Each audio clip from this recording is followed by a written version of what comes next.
اتقوا ربكم الذي خلقكم من نفس واحدة وخلق منها زوجها وبث منهما رجالا كثيرا ونساء واتقوا الله الذي تساءلون به والأرحام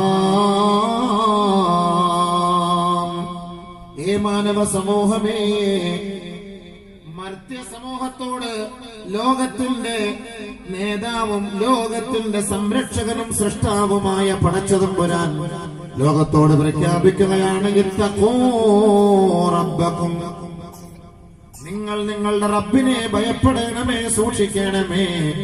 ഏതാണ് ആ റബ്ബ്? അല്ലദീ ഖലഖക്കും, നിങ്ങളെ അവനാണ് സൃഷ്ടിച്ചത്. എതിൽ നിന്നാണ്, ആരിൽ നിന്നാണ് നിങ്ങളെ സൃഷ്ടിച്ചത്?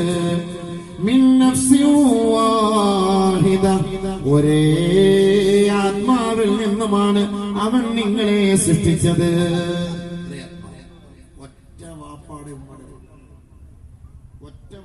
ഉമ്മയുടെ മക്കളാണ്.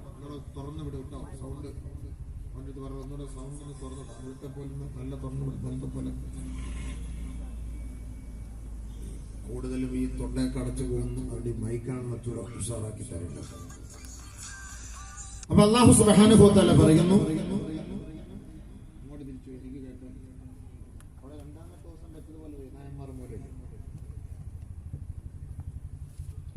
മഴയൊക്കെ പെയ്തപ്പോ എല്ലാം ഓടിയിടും, പേടിച്ചിട്ട് എല്ലാം കൂടെ വെള്ളം കയറി പോകുന്നു. അങ്ങനെ കുറച്ച്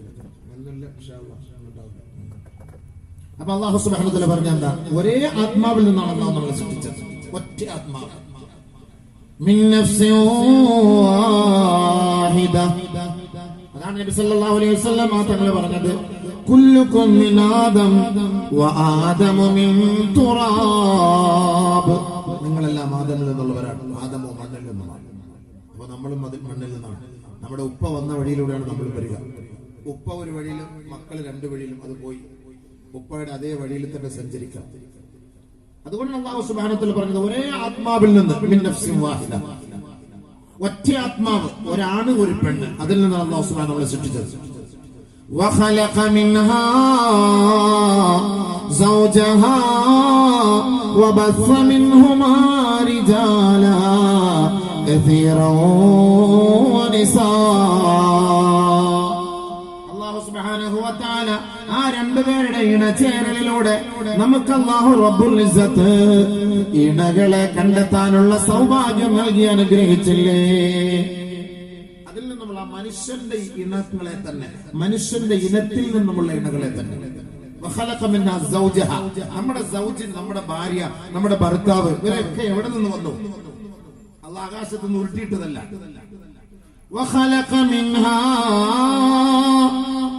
ആ ബഹുമാനപ്പെട്ട ആദം നബി അലൈഹിസ്സലാത്തു വസ്സലാമിലൂടെയും ബഹുമാനപ്പെട്ട ബീവി ഹവ്വായിലൂടെയും അവരുടെ ബന്ധത്തിലൂടെ അല്ലാഹു സുബ്ഹാനഹു വ തആല ധാരാളം സ്ത്രീ പുരുഷന്മാരെയും അതിലൂടെ നമ്മുടെ ഭാര്യമാരെയും ഭർത്താക്കന്മാരെയും അല്ലാഹു റബ്ബുൽ ഇസ്സത്ത് ലോകത്തേക്ക് സമ്മാനിക്കുകയായി. وخلق منها زوجها وبث منهما رجالا كثيرا ونساء. ഒരുപാട് പുരുഷന്മാർ, ഒരുപാട് സ്ത്രീകൾ, ഒരുപാട് ആണുങ്ങൾ, ഒരുപാട് പെണ്ണുങ്ങൾ. അതാണ് നിക്കാഹ്. അതിലൂടെയാണ് അല്ലാഹു സൃഷ്ടിച്ചത്. ആ നിക്കാഹ്, ആ ബന്ധം, ആ വൈവാഹിക ജീവിതം, അതിന് തുടക്കം കുറിച്ചത് സ്വർഗത്തിൽ നിന്നാണ്. അതാണ് നിക്കാഹ് എന്ന് പറഞ്ഞാൽ. അല്ലാഹു സുബ്ഹാനഹു വ തആല നമുക്ക് നിക്കാഹ് വെച്ചത്, വൈവാഹിക ജീവിതം വെച്ചത് ബഹുമാനപ്പെട്ട നബിയുനാ റസൂലുള്ളാഹി സ്വല്ലല്ലാഹു അലൈഹി വസല്ലമ തങ്ങളുടെ നാവിലൂടെ നമുക്ക് പഠിപ്പിച്ചു തരുന്ന ഒരുപാട് കാരണങ്ങൾ ഇതിലൂടെയുണ്ട്. വൈവാഹിക ജീവിതം, നിക്കാഹ് എന്ന് പറഞ്ഞാൽ എന്താണ് ഈ നിക്കാഹ്? നിക്കാഹ് النكاح من سنتي فمن رغب في سنتي فهو مني ومن رغب عن سنتي فليس مني. നിക്കാഹ് എന്റെ സുന്നത്താണ്, അത് ഞാൻ പഠിപ്പിച്ച ഒരു കർമ്മമാണ്. ആ കർമ്മത്തിലൂടെ ആകണം നിങ്ങളുടെ നിക്കാഹും വൈവാഹിക ജീവിതവും. അതല്ലാത്ത ഒരു മാർഗമാണ് നിങ്ങൾ ഇഷ്ടപ്പെടുന്നതെങ്കിൽ ഫലൈസ മിന്നീ, നിങ്ങൾ എന്നിൽപ്പെട്ടവരെ അല്ല. അതുകൊണ്ട് പ്രവാചകന്റെ തുടക്കം മുതൽ തന്നെ, സ്വർഗം മുതൽ തന്നെ, ആദ്യ പിതാവായ ആദം നബി മുതൽ തന്നെ തുടക്കം കുറിച്ച വൈവാഹിക ജീവിതം അത് അല്ലാഹുവും അവന്റെ പ്രവാചകനും പഠിപ്പിച്ചു തന്ന മാതൃകയാണ്. ആ മാതൃകയിലൂടെയുള്ള അല്ലാത്ത വിവാഹങ്ങൾ അല്ലാഹു സ്വീകരിക്കുകയേ ഇല്ല. അതുകൊണ്ട് തന്നെയാണ് അർബഅത്തും മിൻ സുനനിൽ മുർസലീൻ, 4 കാര്യങ്ങൾ പ്രവാചകന്മാരുടെ ശൈലിയാണ്, കർമ്മമാണ് നബിയുനാ റസൂലുള്ളാഹി. അതിൽ ഒന്നാമത് അല്ലാഹുവിന്റെ റസൂൽ പറയുകയാണ് അൽ ഹയാ, ലജ്ജ ഈമാനിന്റെ ഭാഗമാണ്, പ്രവാചകന്മാരുടെ വിശേഷണമാണ്, പ്രവാചകന്മാരുടെ ഗുണമാണ്, അവരുടെ സ്വഭാവമാണ് ലജ്ജ, ഹയാ എന്ന് നബിയുനാ റസൂലുള്ളാഹി. ലജ്ജയില്ലാത്തവർ ഈമാനില്ലാത്തവരാണ്, ലജ്ജയില്ലാത്തവർ ഈമാൻ നഷ്ടപ്പെട്ടു പോയവരാണ്. ഇദാ ഫാതകൽ ഹയാഉ ഫഫൽ മാ ശിഅത, ലജ്ജ നിന്റെ ജീവിതത്തിൽ നിന്ന് നഷ്ടപ്പെട്ടു പോയോ, നിനക്ക് ഇഷ്ടമുള്ള തമ്മാടിത്തരം ചെയ്യാമെന്ന് ഔ കമാ ഖാല ഹബീബുനാ റസൂലുള്ളാഹി. അതുകൊണ്ടല്ലേ പരസ്യമായി ഇന്ന് നടുറോഡിലൂടെ ആണും പെണ്ണുങ്ങളും കെട്ടിപ്പിടിക്കുന്നതും ചുംബിക്കുന്നതും അനാവശ്യമായ അശ്ലീലമായ എല്ലാ പ്രവർത്തികൾക്കും കോപ്പ് കൂട്ടുന്നതും അവർക്ക് ലജ്ജ നഷ്ടപ്പെട്ടു പോയത് കൊണ്ടാണ്, ഈമാൻ നഷ്ടപ്പെട്ടു പോയത് കൊണ്ടാണ്. അതല്ലാതെ അർദ്ധനഗ്നകളായി എങ്ങനെയാണ് പരസ്യമായി നടുറോഡിൽ നിന്നുകൊണ്ട് ഒരാണും പെണ്ണും കെട്ടിപ്പിടിക്കുകയും ചുംബിക്കുകയും ചെയ്യുന്നത്? ഓർക്കണേ, ലജ്ജ നഷ്ടപ്പെട്ടു പോയതിന്റെ കാരണമാണ്. ലജ്ജ പോയാൽ ഈമാൻ പോയവർക്ക് ഈമാനില്ല എന്നതിന്റെ അടയാളമാണ്.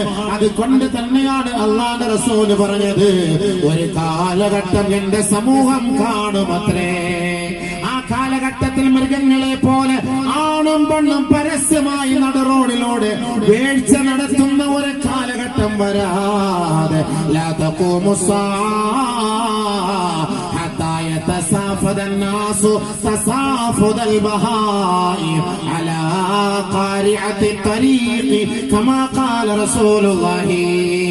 മൃഗങ്ങളെ പോലെ, ആടുമാടുകളെ പോലെ, നായ്ക്കളെ പോലെ, പട്ടികളെ പോലെ എന്റെ സമൂഹത്തിലെ ഒരു വിഭാഗം ആണും പെണ്ണുങ്ങളും പരസ്യമായി നടുറോഡിൽ വെച്ച് കെട്ടിപ്പിടിക്കുകയും ചുംബിക്കുകയും ചെയ്യുന്ന ഒരു കാലം വരാതെ ലാ തഖൂമു സ്സാഅ, ലോകം അസ്തമിക്കുകയേ ഇല്ല.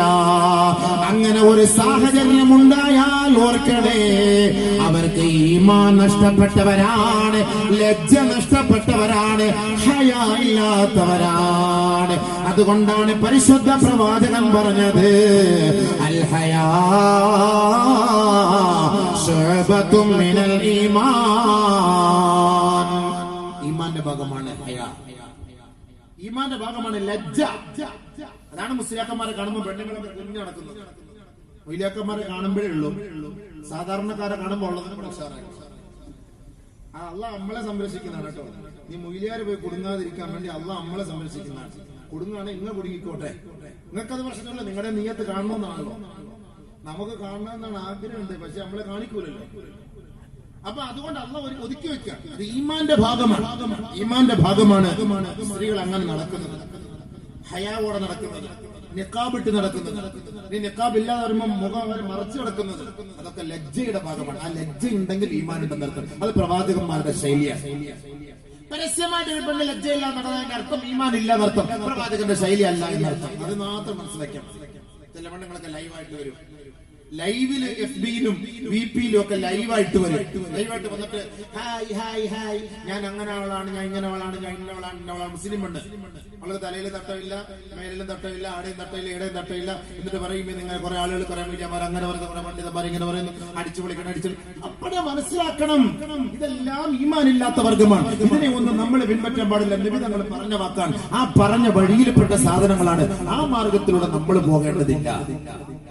അതുകൊണ്ടാണ് ആദരവായ റസൂലുള്ളാഹി സ്വല്ലല്ലാഹു അലൈഹി വസല്ലമ തങ്ങൾ പറഞ്ഞത് അൽ ഹയാ, ഈ ലജ്ജ നമുക്ക് നഷ്ടപ്പെട്ടു പോയാൽ ഇഷ്ടമുള്ളത് നീ പ്രവർത്തിക്കുമത്രേ. ലജ്ജയില്ലെങ്കിൽ പിന്നെ അവനെന്താ പ്രശ്നം? അവന് വസ്ത്രം എടുക്കണമെന്നില്ല, അവൻ അർദ്ധനഗ്നനായിട്ട് നടക്കും, പരസ്യമായിട്ട് നടക്കും, റോഡിലുള്ള നടക്കും, എല്ലാം നടക്കും. ലജ്ജയില്ലല്ലോ, പിന്നെന്താ പ്രശ്നം? മൃഗങ്ങൾക്ക് ലജ്ജ ഉണ്ടോ? പട്ടികൾ തമ്മിൽ അവിടെ ഇവിടെയൊക്കെ കൊമ്പ് കോർക്കുന്നതൊക്കെ നമുക്ക് കാണാം. റോഡ് സൈഡില്, പള്ളിയുടെ ഫ്രണ്ടില്, മാർക്കറ്റിന്റെ സൈഡില് മൊയിലിയാരിച്ച പോലെ മുക്കരിച്ച പോലെ നമുക്ക് ഇത്തിരി സൈഡിലോട്ട് മാറി നിൽക്കാന്നുള്ള പട്ടികള് നായ്ക്കളും എല്ലാം ധരിക്കുന്നുണ്ടില്ല. അറിയില്ല. അതാണ് മൃഗത്തെ പോലെ ഒരു വിഭാഗം മതപതിപ്പിക്കാൻ എന്ന് പറഞ്ഞതിന്റെ അർത്ഥം. നബിയുനാ റസൂലുള്ളാഹി തങ്ങൾ രണ്ടാമത് പറഞ്ഞു പ്രവാചകന്മാരുടെ ശൈലിയാണ് പല്ല് തേക്കുക, ദന്തശുദ്ധി വരുത്തുക. അത് പ്രവാചകന്റെ ശൈലിയാണ്. നബിയുനാ റസൂലുള്ളാഹി രാത്രി നിങ്ങൾ എഴുന്നേൽക്കുമ്പോ ദന്തശുദ്ധി വരുത്തണേ. ഹബീബുനാ റസൂലുള്ളാഹി ഇദാ ഖുംത മിനൽ ലൈലി ഫസ്തക്, നിങ്ങൾ രാത്രി ഉറക്കിൽ നിന്ന് എഴുന്നേറ്റാൽ ദന്തശുദ്ധി വരുത്തണേ. നബിയുനാ റസൂലുള്ളാഹി ഭർത്താവിന്റെ അരികിലേക്ക് പോയാൽ, ഭാര്യയുടെ അരികിലേക്ക് പോയാൽ ദന്തശുദ്ധി വരുത്തണേ, കുളിച്ച് വൃത്തിയാകണേ. അത് ഇസ്ലാമിന്റെ സുന്നത്താണ്, അത് പ്രവാചകന്റെ സുന്നത്താണ്. വൃത്തി ഈമാന്റെ ഭാഗമാണ്. ഇന്നല്ലാഹ നളീഫ് യുഹിബ്ബുൻ നളാഫ. അല്ലാഹു വൃത്തിയുള്ളവനാണ്, അവൻ ശുദ്ധിയുള്ളവനാണ്. അവൻ വൃത്തിയെ ഇഷ്ടപ്പെടുന്നു, അവൻ ശുദ്ധിയെ ഇഷ്ടപ്പെടുന്നു. അതുകൊണ്ട് ദമ്പതികളെ, ഭാര്യമാരെ, ഭർത്താക്കന്മാരെ, നിങ്ങൾ രാത്രി വീട് കൂടുന്ന സമയത്ത് ശാരീരികമായി ശുദ്ധിയുള്ളവരാകണേ, വൃത്തിയുള്ളവരാകണേ. ഹബീബുനാ റസൂലുള്ളാഹി. ഭാര്യയ്ക്ക് വലിയ ഇഷ്ടമുണ്ടാകും ഭർത്താവ് നല്ല സുഗന്ധദ്രവ്യമൊക്കെ പൂശിട്ട് വരണം, അത്രയൊക്കെ പൂശി സ്പ്രേ ഒക്കെ അടിച്ചിട്ട് വരണം. ഓനൊക്കെ ജോലി കഴിഞ്ഞിട്ട് കുളിക്കാതെ കണ്ടിട്ട് വന്ന് പുരയിൽ കിടക്കും. ഓന്റെ കശവും നാറി, അവിടെ നാറി, ഇവിടെ നാറിയിട്ട് ഓളെന്ത് പറയാൻ ഒന്നും പറയാതെ. ശരിയല്ല, അത് വൃത്തിയില്ലാത്ത വൃത്തികെട്ടവന്മാരുടെ സ്വഭാവമാണ്. നമ്മളൊക്കെ പണി കഴിഞ്ഞിട്ട് രാവിലെ പോകുമ്പോൾ കുളിക്കണം, തിരിച്ച് രാത്രി പുരയിലേക്ക് വരുമ്പോഴും കുളിച്ചിട്ട് കിടക്കണം, പല്ല് തേക്കണം, മിസ്വാക്ക് ചെയ്യണം, അത്തർ വാങ്ങി വെക്കണം. നബി സല്ലല്ലാഹു അലൈഹി വസല്ലമ തങ്ങൾ കുടുംബ ജീവിതത്തിൽ കുടുംബിനിക്ക് വേണ്ടി ചെലവാക്കുന്നതിനേക്കാൾ പൈസ അത്തറിന് വേണ്ടി ചെലവ് ചെയ്തിരുന്നു. അതൊക്കെ വാങ്ങി വെക്കണം. അതൊക്കെ അത്തറൊക്കെ വാങ്ങി രാത്രിയൊക്കെ അടിച്ചിട്ട് വേണം മണിയറയിലേക്ക് പോകാൻ. ഇത് ചുമ്മാ ഒരുമാതിരി വേർപ്പിന്റെ നാറ്റം അടിച്ചിട്ട് പോത്തിന്റെ സ്മെല്ല് ആയിട്ടൊക്കെ കിടക്കാൻ പോയാൽ ഉള്ള ഉഷാറ് കൂടെ നഷ്ടപ്പെട്ടു പോകും, നമുക്കുമ്പോ നോക്കുമ്പോ. അപ്പൊ അതേപോലെ പെണ്ണുങ്ങളും അങ്ങനെ തന്നെ ആയിരിക്കണം. ഭർത്താവിന്റെ മുന്നിൽ അണിഞ്ഞു ഒരുങ്ങി സുന്ദരിയായി, സുശീലയായി, സുമുഖിയായി, മൊഞ്ചുള്ളവളായി, നല്ല ലിപ്സ്റ്റിക്കൊക്കെ പറ്റിയിട്ട് ഭർത്താവിന്റെ മുന്നിൽ വേണം, പുറത്തേക്ക് പോകാനല്ല. ഭർത്താവിനെ കാണുമ്പോ നിനക്കൊരു 40 വയസ്സുണ്ടെങ്കിൽ ഒരു 29 വയസ്സിന്റെ പവറിൽ നീ പോകണം ഭർത്താവിന്റെ മുന്നിൽ. അതന്നെ വൃത്തിയും ശുദ്ധി എന്ന് പറഞ്ഞത്. ഇത് അടുക്കളയിൽ നിന്ന് അതേ ഡ്രസ്സോടുകൂടി ഒരു വൃത്തിയില്ല, ഒഞ്ചില്ല, ഒന്നുമില്ല, അങ്ങനെ തന്നെ പോകും. ശരിയാണ്, ചില പെണ്ണുങ്ങൾ അങ്ങനെ പോകും. എന്താ കാരണം? നബിയുനാ റസൂലുള്ളാഹി സ്വല്ലല്ലാഹു അലൈഹി വസല്ലമ തങ്ങളുടെ പ്രിയങ്കരിയായ പ്രിയതമയായ മഹദിയായ ആയിഷ റളിയല്ലാഹു തആല അന്നയുടെ അരികിലേക്ക് ഖൗല റളിയല്ലാഹു അൻഹ വരികയാണ്. മുടി ചീകിയിട്ടില്ല, വസ്ത്രം ശുദ്ധിയില്ല, കുളിച്ചിട്ടില്ല, കഴിച്ചിട്ടില്ല, ഒരു വികൃതമായ കോലത്തിലാണ് ബഹുമാനപ്പെട്ട ഖൗല റളിയല്ലാഹു തആല അൻഹ മഹദിയായ ആയിഷ റളിയല്ലാഹു അൻഹയുടെ സമീപത്തേക്ക്, ആ വീട്ടിലേക്ക് കടന്നു വരുന്നത്. അവളുടെ വരവ് കണ്ടപ്പോ തന്നെ ബഹുമാനപ്പെട്ട മഹദിമാരെല്ലാം കൂട്ടം കൂട്ടമായിരുന്നവരെ പൊട്ടിച്ചിരിക്കാൻ തുടങ്ങി. കാരണം മഹദി അവരുടെ വികൃതമായ കോലം കണ്ടിട്ട് എല്ലാ പെണ്ണുങ്ങളും ചിരിക്കാൻ തുടങ്ങി. അങ്ങനെയാണല്ലോ, ഒരു സദസ്സിലിരിക്കുന്ന സമയത്ത് വൃത്തിയോടുകൂടി വന്ന എല്ലാവരും ശരി, വൃത്തിയില്ലാതെ വന്ന ഓളെന്തപ്പ ഇങ്ങനെ അയ്യെ മുടി ചീകിട്ടില്ല, അയ്യ വസ്ത്രത്തിൽ അഴുക്ക്, ആടേക്ക്, എന്ത് ഇതിങ്ങനൊക്കെ വരുന്ന ആകെ ഒരുമാതിരി ഹായ് ഹായ് ബാഡ് സ്മെൽ എന്നൊക്കെ പറഞ്ഞിട്ട് കളിയാക്കും, പരിഹസിക്കും. അങ്ങനെ വീട്ടിലേക്ക് കയറി വന്നു ആയിഷയുടെ അരികിലേക്ക്. എല്ലാരും ചിരിച്ചു, കളിയാക്കി, പരിഹസിച്ചു. ഉടനെ ഖൗല റളിയല്ലാഹു തആല അൻഹയ്ക്ക് ഒരു മാറ്റവുമില്ല. ബഹുമാനപ്പെട്ട ആയിഷ സിദ്ദീഖ റളിയല്ലാഹു തആല അൻഹയെ ചോദിക്കുകയാണ്, എന്തേ ഖൗല നീ ഇങ്ങനെ ചിരിക്കാത്തത്, നിനക്കൊരു സന്തോഷമില്ലാത്തത്, നീ എന്തേ വൃത്തിയാകാത്തത്, നിന്റെ വസ്ത്രത്തിന് എന്തേ ശുദ്ധി വരുത്താത്തത്? മഹദിയായ ഖൗല റളിയല്ലാഹു തആല അൻഹ പറയുകയാ, ഞാൻ എന്തിന് കുളിക്കണം, ഞാൻ എന്തിന് കഴിക്കണം, ഞാൻ എന്തിന് ഒരുങ്ങണം, ഞാൻ എന്തിന് സുമുഖിയാകണം, ഞാൻ എന്തിന് സുന്ദരിയാകണം, ഞാൻ എന്തിന് എന്റെ മുടി ചീകണം? അങ്ങനെ പറഞ്ഞത്, അതെന്തീ അങ്ങനെ പറഞ്ഞു? എന്നെ കുളിക്കുന്ന എന്തിന്, ഞാൻ എന്തിനു കുളിക്കണോ, ഞാൻ എന്തിനു വസ്ത്രം മാറ്റണോ, ഞാൻ എന്തിനു ഒരുങ്ങണോ, എന്താ നീ അങ്ങനെ പറഞ്ഞത്? ഞാൻ കുളിക്കുന്നതും ഞാൻ ഒരുങ്ങുന്നതും ഞാൻ സുന്ദരിയാകുന്നതും ഞാൻ അണിഞ്ഞൊരുങ്ങുന്നതുമെല്ലാം എന്റെ ഭർത്താവിന് വേണ്ടിയാണ്. എന്റെ ഭർത്താവ് എന്നെ സ്പർശിച്ചിട്ട് എന്നെ പ്രാപിച്ചിട്ട് ദിവസങ്ങളേറെയായി മഹദി അവറുകളെ എന്റെ ഭർത്താവ് എന്നെ പരിഗണിക്കുന്നേ ഇല്ല. പോയില്ലേ, സംഭവം പോയില്ലേ. ആർക്ക് വേണ്ടിയാ കുളിക്കുന്നത്? അതാണ് പെണ്ണുങ്ങൾ. അങ്ങനെ വേണം നമ്മളെ സമരം. ഇതാണ് ഈ സമരം എന്ന് പറഞ്ഞതാണ്, ഭർത്താക്കന്മാരോടുള്ള സമരം. അതാണ് ഭർത്താക്കന്മാരോടുള്ള സമരം. ഞാൻ എന്തിന് കുളിക്കണം, ഞാൻ എന്തിന് ഒരുങ്ങണം, ഞാൻ എന്തിന് കഴിക്കണം? എനിക്ക് ജലപാനം തന്നെ ആവശ്യമില്ല, എനിക്ക് സുഗന്ധദ്രവ്യത്തിന്റെ ആവശ്യമില്ല, എന്റെ ഭർത്താവിന് എന്നെ ആവശ്യമേയില്ല. എത്രയോ ദിവസങ്ങളായി ഞങ്ങൾ ഉറങ്ങുന്നു, പക്ഷേ അദ്ദേഹം ഒരു ഭാഗത്ത് കിടക്കുന്നു, ഞാൻ മറുഭാഗത്ത് കിടക്കുന്നു. എന്നോടൊരു നല്ല വാക്കുകളോ ഒരു സന്തോഷ വാക്കുകളോ ഒരു റൊമാൻറ്റിക് വാക്കുകളോ എന്നോട് പറയാറില്ല. അതുകൊണ്ട് ആയിഷ, ഞാൻ വൃത്തിയാകാറില്ല, ഞാൻ ശുദ്ധിയാകാറില്ല. നബിയുനാ റസൂലുള്ളാഹി തങ്ങൾ ഈ വാർത്തകളെ കേട്ടുകൊണ്ടാണ് മദീന പള്ളിയിൽ നിന്ന് ആയിഷ ബീവിയുടെ വീട്ടിലേക്ക് കടന്നു വരുന്നത്. അല്ലാഹുവിന്റെ റസൂൽ ചോദിക്കുകയാണ്, ആയിഷേ, എന്തേ അവിടെ കൂട്ടമായിട്ടൊരു ചിരി നടക്കുന്നത്? എന്തേ സഹോദരിമാരെല്ലാം ഒരുമിച്ച് കൂടി ആരെയോ പരിഹസിക്കുന്നത് പോലെ എന്തേ ഒരു ശബ്ദകോലാഹലങ്ങൾ? ഉടനെ ആയിഷ ബീവി റളിയല്ലാഹു തആല എന്ന് പറയുകയാണ്, നബിയേ, ഹൗല ബീവി ഒരു പരാതിയുമായി വന്നിരിക്കുകയാണ്. ഹബീബേ, അവളുടെ ഭർത്താവ് അവളെ പ്രാപിച്ചിട്ട് ദിവസങ്ങളായി, ഭർത്താവ് സംസാരിച്ചിട്ട് ദിവസങ്ങളായി, ആ ഭർത്താവിന്റെ സന്തോഷം ലഭിച്ചിട്ട് ദിവസങ്ങളായി. അങ്ങനെ അവൾ കുളിക്കാറില്ല, ഒരുങ്ങാറില്ല, അണിഞ്ഞൊരുങ്ങാറില്ല. ആ ഒരു ദുഃഖവാർത്തയുമായി നമ്മിലേക്ക് കടന്നു വന്നവളാണ് ഹൗല. അതിന് പരിഹാരം തേടാനാണ് അങ്ങയോട് വന്നതെന്ന് മഹദിയായ ആയിഷ. ഉടനെ അല്ലാഹുവിന്റെ റസൂല് ഹൗല ബീവിയുടെ ഭർത്താവിനെ വിളിച്ചു വരുത്തുകയാണ്. ആ ഭർത്താവിനെ ഉപദേശിക്കുകയാണ്. ഭർത്താവ് പറഞ്ഞ മറുപടി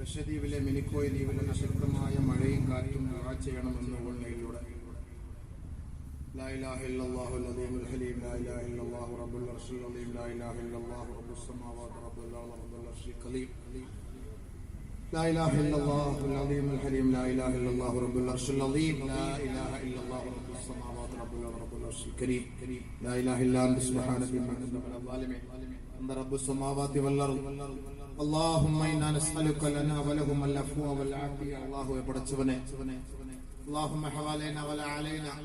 اللهم صيبا نافعا رحمن رحيم. يا الله രാജ സയ്യിദായ രാജാതിരാജനായ അല്ലാഹ് ഇൽമിന്റെ ബർക്കത്തോട് സദസ്സിന്റെ ബർക്കത്തോട് മഴയും കാറ്റുമെല്ലാം നിന്റെ ഔദാര്യമാണ്, നിന്റെ റഹ്മത്താണ്.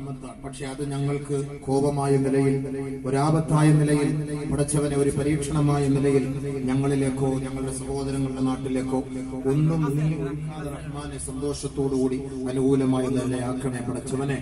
അല്ലാഹുവേ, ആ നാട്ടിലെ സഹോദരങ്ങൾ, ലക്ഷദ്വീപിലെ സഹോദരങ്ങൾ, ആ ഒരു മഴയുടെയും കാറ്റിന്റെയും പേരിൽ അവരനുഭവിക്കുന്ന ആ ഒരു ഭയവും ആ ഒരു പേടിയും ആ ഒരു വിഷമവും അല്ലാഹുവേ, ദുആഉൽ കർബിന്റെ ബർക്കത്ത് കൊണ്ട്, ഇൽമിന്റെ ബർക്കത്ത് കൊണ്ട്, ഈ സദസ്സിന്റെ ബർക്കത്ത് കൊണ്ട് റഹ്മാനെ, നിന്റെ ഖുദ്റത്ത്, നിന്റെ ഫളല്, നിന്റെ അവസാനം, അൻബിയാക്കൾ, ഔലിയാക്കൾ, ബഹുമാനപ്പെട്ട ബദരീങ്ങളുടെ ബർക്കത്ത് കൊണ്ട് അവരുടെ ആ വിഷമങ്ങളും ദുഃഖങ്ങളും പ്രയാസങ്ങളും ആ ഭീതിയും ആ പേടിയും ഇല്ലാതെ കൊടുത്തവർക്ക് നീ മഴയും കാറ്റും അനുകൂലമാക്കണേ അല്ലാഹ്, അനുകൂലമാക്കണേ അല്ലാഹ്, പ്രതികൂലമാക്കരുതേ പടച്ചവനെ. മൈക്ക് എന്താ പ്രശ്നം? ശരിയായ എന്തോ ചെറിയൊരു പ്രശ്നം ഉണ്ട്, എനിക്കറിയാമല്ലോ. അടുത്ത പ്രശ്നം എനിക്കറിയാം. ഇന്നലെ ഒന്നും മൈക്കിന്റെ വലിയ എന്തല്ലല്ലോ. ഹൗല റളിയല്ലാഹു അൻഹ കുളിക്കാത്ത പോലെ മൈക്ക് കുളിക്കത്തില്ല, കുളിച്ചിട്ടില്ല. എന്തോ ചെറിയൊരു പ്രശ്നമല്ലേ? ആ പരാതി പറഞ്ഞപ്പോൾ തന്നെ അല്ല പ്രശ്നമായത്. മൈക്രോഫോൺ മാറ്റണം.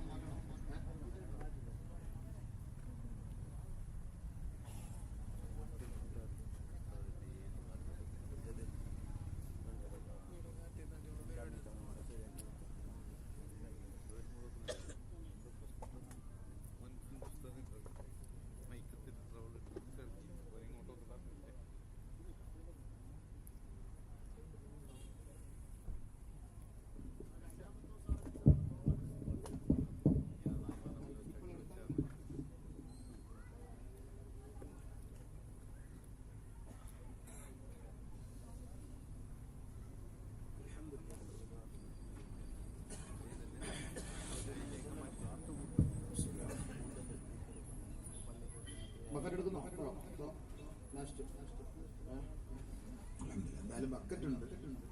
മഴയാകുമ്പോ നിങ്ങൾ പോകും. മഴയ്ക്ക് മുന്നേ എടുത്താൽ അത്ര ഭാഗത്ത് വാള് കിട്ടിയില്ലെങ്കിലും പൈസ എങ്കിലും കിട്ടുമല്ലോ.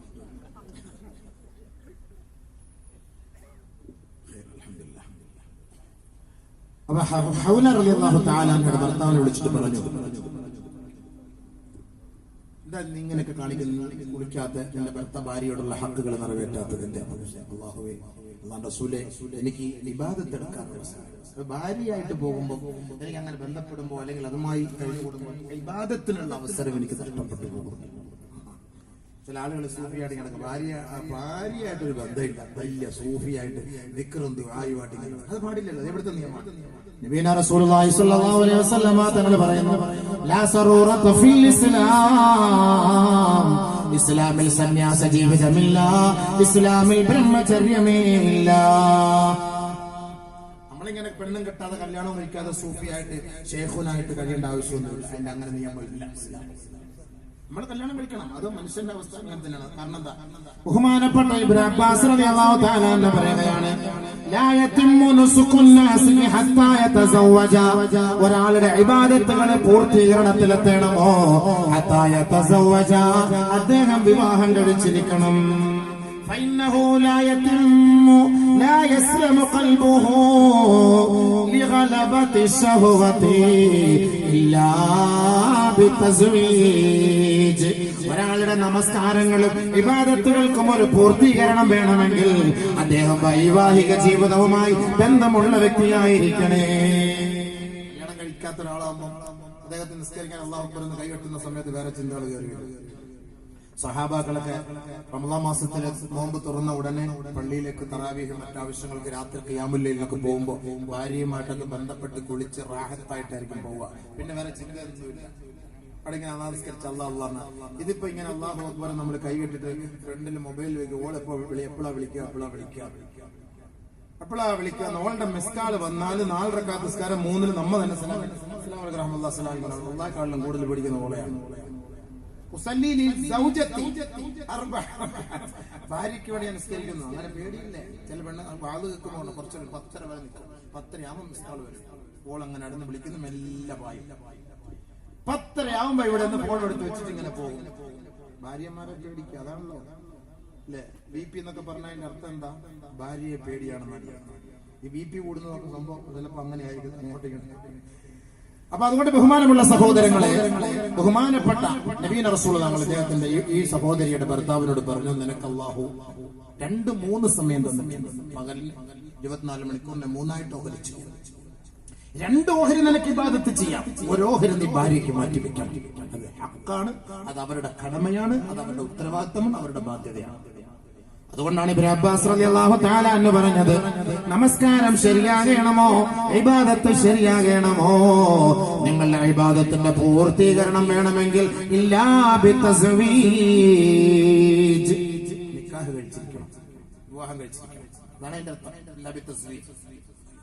അതുകൊണ്ടാണ് ബഹുമാനപ്പെട്ട ഇബ്നു അബ്ബാസ് റളിയല്ലാഹു അൻഹു ലമ്മാ അദ്റഖൂ ഈമാനഹു ഖുറൈബാ വഖുറൈബാ വഗൈറഹും, ബഹുമാനപ്പെട്ട ഇബ്നു അബ്ബാസ് റളിയല്ലാഹു അൻഹുവിന്റെ മക്കളെ പ്രായപൂർത്തി എത്തിയപ്പോൾ, പക്വതയും പാകതയും എത്തിയപ്പോ ബഹുമാനപ്പെട്ട ഇബ്നു അബ്ബാസ് റളിയല്ലാഹു തആല അൻഹു അവരെ വിളിച്ചിട്ട് പറയുകയുണ്ടായി, ഇന്നറത്തുമുൻ നിക്കാഹ അൻകഹതുകും, മക്കളെ നിങ്ങളെ വിവാഹം കഴിക്കാൻ ആഗ്രഹിക്കുന്നുണ്ടോ എങ്കിൽ അൻകഹതുകും, നിങ്ങളെ ഞാൻ വിവാഹം കഴിപ്പിക്കാം. കാരണം ഇന്ന നബിയ സല്ലല്ലാഹു അലൈഹി വസല്ലം ഖാൽ, ആദരവായ റസൂലുള്ളാഹി തങ്ങൾ പറഞ്ഞു, മൻ സനാ നസഅ അല്ലാഹു മിൻഹുൽ ഈമാൻ കമാ ഖാല റസൂലുള്ളാഹി. വ്യഭിചരിക്കാൻ പോകുന്നു, കല്യാണം കഴിക്കാതെ വിവാഹം കഴിക്കാനുള്ള പക്വതയും പാകതയും പ്രാപ്തിയും ഒക്കെ എത്തിയിട്ട് വിവാഹം കഴിക്കാതെ വ്യഭിചരിക്കാൻ പോയാൽ അവരുടെ ഈമാൻ അല്ലാഹു പറിച്ചു കളയും. മക്കളെ, അത് നിങ്ങളുടെ ഉപ്പ ഭയപ്പെടുകയാണ്. അതുകൊണ്ട് നിങ്ങൾ ആഗ്രഹിച്ചാൽ ഈ ഉപ്പ നിങ്ങൾക്ക് വിവാഹം കഴിപ്പിച്ചു തരാം. സമയമാകുമ്പോ മക്കളെ കല്യാണം കഴിപ്പിച്ചു കൊടുക്കണം. ഓൻ വ്യഭിചരിക്കാൻ പോയ വാപ്പാക്ക് വിട്ടുകൂടി ആഖിറത്തിൽ. കല്യാണത്തിന്റെ പ്രായം എത്തി എന്തിനിപ്പോ ഇങ്ങനെ 10 വയസ്സ് വരെ 10-30 വയസ്സ് ക്രോണിക് ബാച്ചിൽ കല്യാണം കഴിക്കാൻ നടക്കുകയാണ്. റസൂലുള്ളാഹി തങ്ങളുടെ ഹദറത്തിലേക്ക് കടന്നു വരികയാണ്. ആദരവായ റസൂലുള്ളാഹി തങ്ങൾ ചോദിച്ചു, യാ ഉഖാബ് ഹൽ അൻത മിൻ സൗജാ, നിനക്ക് ഭാര്യയുണ്ടോ, നീ കല്യാണം കഴിച്ചോ? ചോദിച്ചു ഉഖാബ് ബിൻ ബഷർ റളിയല്ലാഹു തആല അൻഹു. ഹബീബ റസൂലുള്ളാഹി തങ്ങളുടെ സദസ്സിലേക്ക് വന്നപ്പോ അല്ലാഹുവിന്റെ റസൂൽ ചോദിച്ചു, നീ കല്യാണം കഴിച്ചോ, വിവാഹം കഴിച്ചോ? ഖാലല്ല, ഇല്ല നബിയേ, ഇല്ല നബിയേ.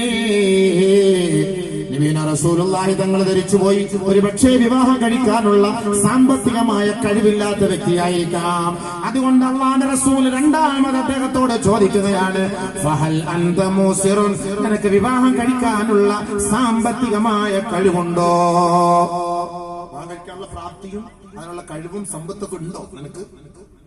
فقال نعم وانا موسر بخير, അതേ നബിയേ, എനിക്ക് വിവാഹം കഴിക്കാനുള്ള കഴിവുണ്ട്, പ്രാപ്തിയുണ്ട്, സമ്പത്തുണ്ട്.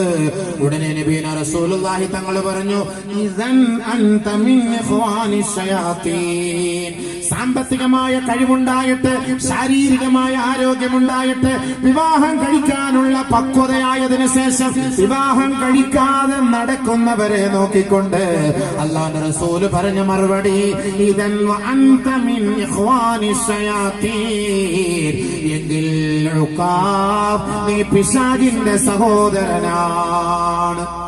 അല്ലാഹു ഒറ്റ വാക്ക പറഞ്ഞ പിശാചിന്റെ സഹോദരനാണെന്ന്. പിശാചിന്റെ സഹോദരൻ കല്യാണം കഴിക്കാൻ നടക്കുന്ന ആള്, കല്യാണം കഴിക്കാതെ ശാരീരികമായി സാമ്പത്തികമായി കഴിവുണ്ടായിട്ട് നിക്കാഹ് കഴിക്കാതെ ക്രോണിക് ബാച്ചിലറായിട്ട് നടക്കുന്നവർ പിശാചിന്റെ സഹോദരങ്ങളാണ്. ശരിയല്ലേ? അതുകൊണ്ടല്ലേ ആടേക്കും പോകുന്നു, ഇവിടേക്കും പോകുന്നു, അവിടെയും പോയി പിടിക്കും, ഇവിടെയും പോയി കടിക്കും, അവിടെയും പോയി കയറും, ഇവിടെയും പോയി കയറും, അവിടെയും വെടിവെപ്പ്, ഇവിടെയും വെടിവെപ്പ്, മൊത്തത്തിൽ ടിഷ്യൂ തന്നെ പരിപാടി. കല്യാണം കഴിക്കേണ്ട ആവശ്യമില്ലല്ലോ, ചെലവിനും കൊടുക്കണ്ടല്ലോ, ഇപ്പൊ ഫ്രീ അല്ല. ഒരു ഐസ്ക്രീം മതി, 250 രൂപയുടെ ചുരിദാർ മതി. അതിനുവേണ്ടി പെണ്ണുങ്ങന്മാർ രംഗത്തേക്ക് നിൽക്കല്ലേ? അവർക്ക് എല്ലാ രംഗത്ത് പരസ്യം. വെള്ളം കുടിക്കുന്നത് കല്യാണത്തിന് ആരും പറഞ്ഞിട്ടുണ്ടെങ്കിൽ വെള്ളം കുടിയാണ് സംഭവം. അൽഹംദുലില്ലാഹ്. നബി സല്ലല്ലാഹു അലൈഹി വസല്ലം തങ്ങൾ പറഞ്ഞു, വഅൻത ഇദം മിൻ ഇഖ്വാനി ശയാത്തീൻ, ശൈത്താന്റെ കൂട്ടുകാരൻ. ഇതൊക്കെ നബിതങ്ങൾ ഉഖാബ് റളിയല്ലാഹു അൻഹു മാത്രമല്ല പറഞ്ഞത്, ഈ ഇരിക്കുന്നവരിൽ ക്രോണിക് ബാച്ചിൽ ഉണ്ടെങ്കിൽ അവര് ശൈത്താന്റെ അയലുകാരാണ്. പെട്ടെന്ന് പോയി നാളെ കല്യാണം തീരുമാനം എടുത്തോ ഇൻഷാ അല്ലാഹ്. നബിയുനാ റസൂലുള്ളാഹി തങ്ങൾ വീണ്ടും അദ്ദേഹത്തോട് പറയുകയുണ്ടായി, ലൗ കുന്ത മിനൻ നസാറാ കുന്ത മിൻ റുഹബാനിഹിം, നീ നസ്രാണിയായിരുന്നുവെങ്കിൽ അവരുടെ പുരോഹിതനായി നിന്നെ അവർ നിയമിക്കുമായിരുന്നു. നസ്രാണികൾക്ക് ഒരു വിവാഹം കല്യാണം കഴിക്കൂലല്ലോ, ഒരു വിവാഹം കല്യാണം അച്ഛന്മാര്, ചില അച്ഛന്മാര് കല്യാണം കഴിക്കൂല. അപ്പൊ അതുകൊണ്ട് അല്ലാഹു റസൂൽ അദ്ദേഹത്തോട് പറഞ്ഞ വാക്കെന്താ, നീ നസ്രാണിയായിരുന്നെങ്കിൽ ഇന്ന് അവർ നിന്നെ പുരോഹിതനാക്കുമായിരുന്നു. ലൗ കുന്ത മിനൻ നസാറാ ലകുന്ത മിൻ റുഹബാനിഹിം. അതുകൊണ്ട് ഉഖാഫ് അന്ന സുന്നതനാ അന്നികാഹ്, നമ്മളുടെ സുന്നത്ത് എന്ന് പറഞ്ഞാൽ, പ്രവാചകന്മാരുടെ സുന്നത്ത് എന്ന് പറഞ്ഞാൽ അത് നിക്കാഹാണ്. അത് നിക്കാഹ് നമ്മുടെ സുന്നത്തിൽ പെട്ടതാണ്. അതുകൊണ്ട് ഉഖാഫെ നബിയുനാ റസൂലുള്ളാഹി തങ്ങൾ വീണ്ടും പഠിപ്പിച്ചു കൊടുക്കുകയാണ്, വഅറാദിലു മൗതാകും അസാബുകും ശിറാറുകും അസാബുകും, നിങ്ങളിൽ ദുഷിച്ചവരാരാണ്, നിങ്ങളിൽ നികൃഷ്ടനാരാണ്, നിങ്ങളിൽ മോശമായവരാരാണ്, അസാബുകും കല്യാണം കഴിക്കാത്തവരാണ്, വിവാഹം കഴിക്കാത്തവരാണ് നിങ്ങളിൽ നികൃഷ്ടരായവരെന്ന് നബിയുനാ റസൂലുള്ളാഹി. ശേഷം അല്ലാഹുവിന്റെ റസൂൽ പറയുകയാണ്, വഅറാദിലു മൗതാകും അസാബുകും, ഏറ്റവും നികൃഷ്ടമായ മരണം, ദുഷിച്ച മരണം, മോശമായ മരണം, അത് കല്യാണം കഴിക്കാനുള്ള പ്രാപ്തിയും ആരോഗ്യവും ഉണ്ടായിട്ട് വിവാഹം കഴിക്കാതെ മരിച്ചുപോയ ചെറുപ്പക്കാരാ, നിന്റെ മരണം മോശമായ മരണമാണെന്ന് നബിയുനാ ഹബീബുനാ റസൂലുള്ളാഹി. അതുകൊണ്ട് തന്നെയാണ് ഇബ്നു മസ്ഊദ് റളിയല്ലാഹു തആല പറഞ്ഞത്, ലൗ ലം യബ്ഖ ഉംരി ഇല്ലാ അശറത അയ്യാം, എന്റെ ജീവിതത്തിൽ ഒരു 10 ദിവസമെങ്കിലും ബാക്കിയുണ്ടെങ്കിൽ ഞാൻ നിക്കാഹ് കഴിക്കാതിരിക്കുകയില്ല. കാരണം ഞാൻ എന്റെ റബ്ബിനെ നാളെ കണ്ടുമുട്ടുന്ന സമയത്ത് ആ വിവാഹിതന്റെ കോലത്തിൽ പോകാൻ ഞാൻ ഇഷ്ടപ്പെടുന്നേ ഇല്ല. അതുകൊണ്ട് 10 ദിവസമാകട്ടെ എന്റെ ജീവിതത്തിന് ബാക്കിയുണ്ടെങ്കിലും ഞാൻ നിക്കാഹ് കഴിക്കുമെന്ന് മഹാനായ ഇബ്നു മസ്ഊദ് റളിയല്ലാഹു അൻഹു.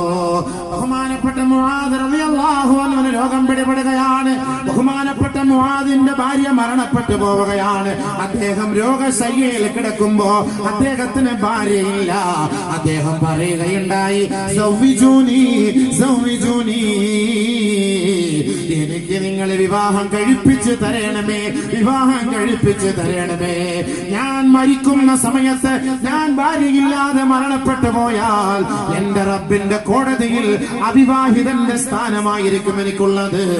അതുകൊണ്ട് നിങ്ങൾ എനിക്ക് വിവാഹം കഴിപ്പിച്ച് തരണമേ എന്ന് ബഹുമാനപ്പെട്ട മുആദ് റളിയല്ലാഹു അൻഹു പറയുകയാണ്. അതുകൊണ്ട് കല്യാണം കഴിക്കണം, കല്യാണം കഴിക്കണം. എന്നാലേ നമുക്ക് ഹറാമായ ചിന്തകളൊക്കെ നമുക്ക് മാറി കിട്ടുള്ളൂ. ഇബാദത്തിനും റാഹത്ത് കിട്ടുള്ളൂ, ഇബാദത്തിനും റാഹത്ത് കിട്ടുള്ളൂ. നിസ്കരിക്കുമ്പോ ഒക്കെ നമുക്ക് മറ്റു ചിന്തയൊന്നുമില്ല, ഇല്ലെങ്കിൽ നമുക്ക് മറ്റു ചിന്തകൾ കയറി പോകും. മനസ്സിലായില്ലേ? അപ്പൊ അതുകൊണ്ടാണ് നബി സല്ലല്ലാഹു അലൈഹി വസല്ലം തങ്ങൾ ആ സഹാബിയോട് പറഞ്ഞു, ഇബാദത്തിന് സമയമുണ്ട്, നിനക്ക് രാത്രിയുടെ 1/3 ഭാഗം നിനക്ക് ഏറ്റെടുക്കാം, പകലിന്റെ ഒരു സമയം നിനക്ക് ഏറ്റെടുക്കാം. രാത്രിയുടെ ഒരു ഭാഗം നിന്റെ ഭാര്യയ്ക്ക് വേണ്ടി നീ മാറ്റിവെക്കണം. അവളുടെ ഇഷ്ടാനിഷ്ടങ്ങൾ പൂർത്തീകരിച്ചു കൊടുക്കണം, അവളുടെ ആഗ്രഹം നിറവേറ്റി കൊടുക്കണം. അതൊരു പുരുഷന്റെ ബാധ്യതയാണ്. അത് നിറവേറ്റാത്തിടത്തോളം കാലം ആ ഭർത്താവ് നാളെ ആഖിറത്തിൽ അള്ളാഹുവിന്റെ കോടതിയിൽ മറുപടി പറയേണ്ടി വരും. ഇബാദത്തെടുത്തുകൊണ്ടല്ല ഞാൻ എന്റെ ഭാര്യയെ വീട്ടിലാക്കിയിട്ട് പഠിച്ചതന്നെ, ഞാൻ 100 റക്അത്ത് സുന്നത്ത് നിസ്കരിക്കാൻ പള്ളി പോയതല്ലേ, എനിക്ക് ഇബാദത്ത് ചെയ്തതല്ലേ. 100 റക്അത്തിനേക്കാളും പ്രതിഫലമാണ് ഭാര്യയായിട്ട് ശാരീരിക ബന്ധം പുലർത്തൽ പുരയിൽ പോയിട്ട്. 100 റക്അത്തിനേക്കാളും പ്രതിഫലമുള്ള കാര്യമാണ്. അവിടെ ക്ഷീണം, ഇവിടെ സുഖം. ഏതാ നല്ലത്? സുഖത്തിലൂടെ ഇഷ്ടം പോലെ സവാബും കിട്ടും, അവിടെ ക്ഷീണത്തിലൂടെ സവാബ് കിട്ടുന്നതിനേക്കാൾ ഇവിടെ സുഖത്തിലൂടെ സവാബ് കിട്ടുമല്ലേ. അതുകൊണ്ട് ആ ഭാര്യയുടെ ഹക്ക് നിറവേറ്റിക്കൂടെ, ഭാര്യയുടെ ഹക്ക് നിറവേറ്റിക്കൂടെ? അതെന്ത് നിറവേറ്റാത്തത്? അതിനെന്താ ഉത്തരവാദിത്തക്കുറവ്? ഈ അടുത്ത സമയത്ത് ഒരു ഭാര്യ ഒരു പെണ്ണുങ്ങള് ഒരു പിന്നെ വാട്സപ്പിലൂടെ ഇങ്ങനെ ഒരു മെസ്സേജ്, മുസ്ലിയാക്കന്മാരൊക്കെ രണ്ട് പ്രസ്താവന്മാരുടെ പ്രസംഗം ഞാൻ കേട്ടു. എല്ലാവരും പെണ്ണുങ്ങളെ കുറിച്ചാ പറയുന്നത്. എന്റെ പ്രസംഗം ആ സഹോദരി കേട്ട് കാണൂല, എനിക്കതാ മനസ്സിലായത്. എന്റെ വൈവാഹിക ജീവിതം, കുടുംബ ജീവിതം മൊത്തം കേട്ടാൽ ഒരു ഭർത്താവിന്റെ മേൽ ഭാര്യയ്ക്കുള്ള ഉത്തരവാദിത്വം, കടമകളും വളരെ സവിസ്തരം, വളരെ ശുദ്ധമായ ശൈലിയിൽ ഖുർആന്റെ അധീനത്തിന് അള്ളാന്റെ കുതിരത്തോട് പറഞ്ഞിട്ടുണ്ട്. ആ സഹോദരി കേട്ട് കാണൂല. 2 ഉസ്താദന്മാരുടെ പ്രസംഗം ഞാൻ സ്ഥിരമായിട്ട് കേട്ടു. അതിലെല്ലാം പെണ്ണുങ്ങളെ കുറ്റം, ഭാര്യമാരെ ഒരു കരഞ്ഞോണ്ട് പറയാണ്, ഞങ്ങൾക്ക് ഞങ്ങളുടെ ഹക്ക് നിറവേറ്റുന്നില്ല, ഞങ്ങളുടെ കാര്യങ്ങൾ നിറവേറ്റുന്നില്ല, ഞങ്ങളുടെ ബുദ്ധിമുട്ട് മാറ്റുന്നില്ല, ഞങ്ങളുടെ പ്രയാസങ്ങൾ മാറ്റുന്നില്ല, ഞങ്ങളുടെ അവസ്ഥ അറിയുന്നില്ല. ശരിയായ കാര്യം. ആ പെണ്ണുമ്പോൾ നമ്പർ ഉണ്ടെന്ന് ഞാൻ വിളിച്ചു ചോദിച്ചത്. വാട്സാപ്പിൽ ആ നമ്പറില്ലല്ലോ. ഇങ്ങനെ ഒരു വോയിസ് മെസ്സേജ് വന്നപ്പോൾ ഒരാളെ എനിക്ക് ഇട്ടു തന്നു, ഗൾഫിൽ നിന്ന്. സാധാരണ ഇത് നിങ്ങളുടെ മറുപടി പറയണം. അപ്പൊ നമ്മളിപ്പോ എന്ത് മറുപടി പറയണ? നെറ്റടിച്ച് നോക്കിയാൽ മതി, മറുപടി അതിലുണ്ടല്ലോ. ഇനി അവിടെ പ്രത്യേകിച്ച് പറയേണ്ട കാര്യമില്ലല്ലോ. ഒരു ഭർത്താവിനോടുള്ള ഉത്തരവാദിത്തമുള്ള കടമകളാണ്, അത് നമ്മൾ നിറവേറ്റണം. ഹബീബേ, നമ്മൾ നിറവേറ്റണം. ആ ഭാര്യ നാളെ വ്യഭിചരിക്കാൻ പോലെ അതിന്റെ ഉത്തരവാദിത്തം ഭർത്താവ് ഓർത്തോ? ആ ഭാര്യയും ഭർത്താവിനെയും നിങ്ങളെ കൈകളിൽ ഏൽപ്പിച്ചു തരുന്നതിന്റെ ഉത്തരവാദിത്തം എന്താണ്? ആ ഭാര്യയോടൊക്കെയുള്ള കടമ, ഹക്കുകൾ, കടപ്പാടുകളൊക്കെ നമുക്കുണ്ട്. അതുകൊണ്ടാണ് ആ ഉത്തരവാദിത്തം ശുദ്ധമായ ലൈംഗിക ജീവിതം, ഹലാലായ നിലയിലുള്ള ലൈംഗിക ജീവിതം. ആ ലൈംഗിക ജീവിതത്തിന് വേണ്ടിയിട്ടാണ് ഒരു ഭർത്താവിനെ നിന്റെ കൈകളിൽ ഏൽപ്പിച്ചു തരുന്നത്. അതല്ല 24 മണിക്കൂർ ഇബാദത്തുമായിട്ട് തസ്ബീഹായിട്ട് ഉരുട്ടി അടക്കാനൊന്നുമല്ല. അത് ഭർത്താവിനോടുള്ള കടമയാണ്. ഭാര്യയുടെ ഹക്കുകൾ നിറവേറ്റുക, തീർച്ചയായും നിറവേറ്റിയിരിക്കണം. ആ ഭാര്യ പൊരുത്തപ്പെടാതിരുന്നാൽ നിനക്ക് ആഖിറ നഷ്ടമായി പോകും, ആഖിറ നഷ്ടമായി പോകും. ശാരീരികമായി നിനക്ക് രോഗങ്ങളുണ്ടോ, ന്യൂനതകളുണ്ടോ, ചികിത്സിക്കാനുള്ള എല്ലാ വഴികളും ഇന്നത്തെ കാലഘട്ടത്തിൽ നമ്മുടെ മുന്നിലുണ്ട്. ഇല്ലെങ്കിൽ ആ പെണ്ണെന്ത് ചെയ്യും? നാളെ റബ്ബിന്റെ കോടതിയിൽ വന്ന് പരാതി പറഞ്ഞാൽ നീ നാളെ അകത്തായി പോകും. അല്ലാഹു നമ്മളെ കാത്തുരക്ഷിക്കുമാറാകട്ടെ. അതുകൊണ്ട് ഭർത്താവിന്റെ ഹക്കാണ് ഭാര്യയുടെ മുന്നിൽ ശുദ്ധിയാവുക, വൃത്തിയാവുക, വെടിപ്പാവുക. അവള് പറയുന്ന ഡ്രസ് ഇടുക, അവള് പറയുന്ന വസ്ത്രം ധരിക്കുക, അവള് പറയുന്ന അത്ര പൂശുക, അവള് പറയുന്നത് പോലെ ഹലാലായ മാർഗത്തിലൂടെ ശാരീരിക ബന്ധം പുലർത്തി കൊടുക്കുക ഒരു ഭർത്താവിന്റെ കടമയാണ്. നബി സല്ലല്ലാഹു അലൈഹി വസല്ലം തങ്ങൾ ഹൗല റളിയല്ലാഹു തആല അന്നയുടെ ഭർത്താവിനെ ഉപദേശിച്ചു. പണി നോക്കാൻ പറഞ്ഞു. പള്ളി കൊണ്ടുപോയി തസ്ബീഹും പൊക്കിക്കൊണ്ട് പള്ളിയിലെങ്ങാനും വന്ന രാത്രി മര്യാദയ്ക്ക് പോയിട്ട് ഭാര്യയുടെ കാര്യം നടത്തി കൊടുക്കാം. ഓടിച്ചു വിട്ടു. നിങ്ങൾ പോയി 2 ദിവസം കഴിഞ്ഞപ്പോ ഭാര്യ കുളിച്ചു സുന്ദരിയായി നല്ല വസ്ത്രം ധരിച്ച് ശാരീരിക ശുദ്ധി വരുത്തി നല്ല അണിഞ്ഞൊരുങ്ങി ഒരു സുമുഖിയുടെ കോലത്തിൽ മഹതിയായ ആയിഷ ബീവിയുടെ സവിധത്തിലേക്ക് വരികയായി. എല്ലാവരും പൊട്ടിച്ചിരിക്കുകയായി. ആ സമയത്ത് ഹൗലയും ചിരിച്ചുപോയി. ആയിഷ റളിയല്ലാഹു തആല അൻഹയുടെ മുന്നിൽ നാണം കുണുങ്ങിയെ പോലെ നിന്നുപോയി. ഒരു മണവാട്ടിയെ പോലെ ഹൗല റളിയല്ലാഹു അൻഹ കുണുങ്ങി കുണുങ്ങി നിന്നുപോയി.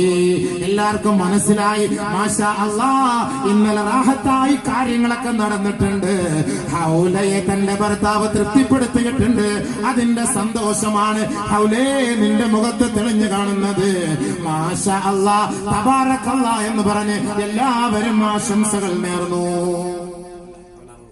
സന്തോഷമില്ലേ? പെണ്ണുങ്ങൾക്ക് കൂടുതൽ സന്തോഷം. പെണ്ണുങ്ങൾക്ക് നിരാശ ഉണ്ടാകുന്ന കാര്യം എന്ന് പറഞ്ഞാൽ അവർക്ക് ദേഷ്യം ഉണ്ടാകുന്നത് അവർക്ക് കിട്ടേണ്ടത് കിട്ടാതെ വരുമ്പോൾ കുറച്ച് ചാപ്പാട്, കുറച്ച് പത്തല്, കുറച്ച് കോഴിയിറച്ചി, മട്ടന്, ചിക്കന്, ഇതൊന്നും അവർക്ക് ഇതൊക്കെ തിന്നിട്ട് ഒന്നും കൂടെ കൂടുകയാണ് ആളളക്കം.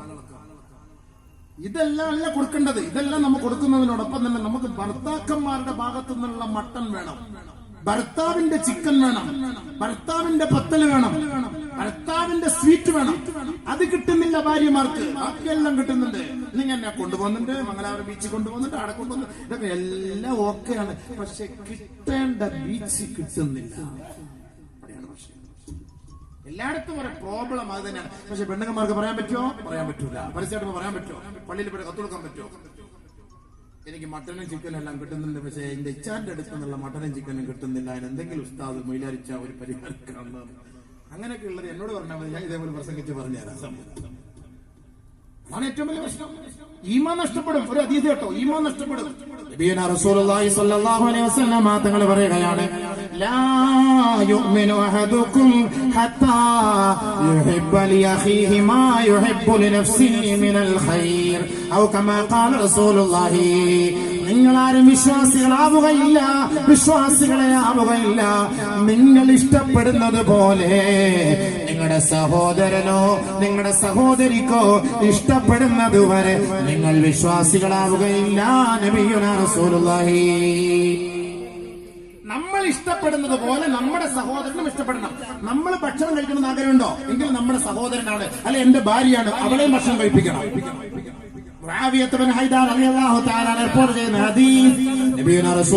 തങ്ങളോട് സഹാബത്ത് ചോദിക്കുകയാണ്, നബിയേ ഞങ്ങളുടെ ഭാര്യമാരോട് ഞങ്ങൾക്കുള്ള കടമ എന്താ? ഹബീബിന് റസൂലുള്ളാഹി തങ്ങൾ പറഞ്ഞു, നീ ഭക്ഷണം കഴിച്ചാൽ നിന്റെ ഭാര്യയ്ക്കും നീ ഭക്ഷണം കൊടുക്കണേ. നീ മന്തി കഴിച്ചാൽ നിന്റെ ഭാര്യയെ നീ മന്തി കൊടുപ്പിക്കണേ. നീ ഐസ്ക്രീം തിന്നാൽ നിന്റെ ഭാര്യയ്ക്കും നീ ഐസ്ക്രീം കൊടുക്കണേ. നമ്മ പോയി പുറത്തു പോയിട്ട് നല്ല മന്തി, ചിക്കൻ, കപ്സ, കിപ്സ എല്ലാം അടിക്കും. ഇവിടെ പുറയിൽ ഒരുമാതിരി ചത്ത കോഴിയുടെ ചാറ്, മൂന്തിക്ക് മഞ്ഞത്തണ്ണി, ഇത് തന്നെ പണി, വേറെ എന്തുമില്ല. മഞ്ഞത്തണ്ണി അടിച്ചടിച്ച് അങ്ങനെ ഇരിക്കാം, മഞ്ഞ കളർ അല്ലാതെ വേറെ ഒന്നുമില്ല. പതിച്ചോ കുറെ മത്തിയും ചാളയും ആവശ്യമില്ലാത്ത ഓരോ സാധനങ്ങള്. നമ്മൾ പുറത്തുകൊണ്ട് നാടിന്റെ ഭാര്യ ഇങ്ങനെ വിളിക്കും, ഒരാൾ ഇങ്ങനെ വിളിക്കും, അങ്ങനെ വലിക്കും, ഇങ്ങനെ വലിക്കും. എന്നാ അവിടെ ഇരുന്ന ഹോട്ടലിൽ തിന്നുമ്പോ ഒന്ന് ചോദിക്കും, ഞാൻ മന്തി കഴിക്കുന്നുണ്ട് ഐശു, എനിക്ക് വേണം ഒരു പാർസലുമായിട്ട് വരട്ടെ. എനിക്ക് വേണം മന്തി, നിങ്ങൾ കഴിച്ചോളൂ. അൽഹംദുലില്ലാഹ് ഇജാസത്ത് കിട്ടിയല്ലോ, ഇജാസത്ത് കിട്ടിയല്ലോ, കഴിച്ചോളാൻ. നമ്മള് കഴിക്കില്ലേ? നമ്മൾ നല്ല റാഹത്തായിട്ട് കഴിക്കുമ്പോ നമ്മുടെ ഓള് പുരലിരിക്കുന്നുള്ളൂ. എന്താ കഴിക്കാൻ നമ്മളെന്താ ചിന്തിക്കാത്ത? നിങ്ങളൊന്ന് അന്വേഷിക്കണ്ടേ? നീ കഴിച്ചാൽ അവൾക്കും കൊടുക്കണമെന്ന് വിധങ്ങൾ പഠിപ്പിക്കുമ്പോ നമ്മൾ നല്ല വെട്ടിയൊഴിഞ്ഞാൽ എന്തൊക്കെ ഇന്നുന്ന പോലെ അൽഹംദുലില്ലാഹ് നീട്ടി പിടിച്ചൊരു എമ്പക്കവും.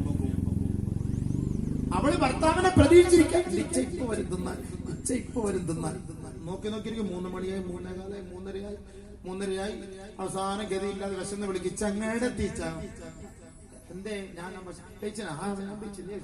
ഇത്ര നേരവും വേയിച്ച. നിങ്ങള് നല്ല മനുഷ്യനാബീര, നിങ്ങളല്ല മനുഷ്യൻ. നിങ്ങളെ പ്രതീക്ഷിച്ച് ഭക്ഷണം കഴിക്കാൻ വേണ്ടി ഞാനിവിടെ പ്രതീക്ഷിച്ചിരിക്കുമ്പോ നിങ്ങൾ നല്ല പോയിട്ട് വേയിച്ച് ഞാൻ പൈച്ചിരിക്കുന്നു.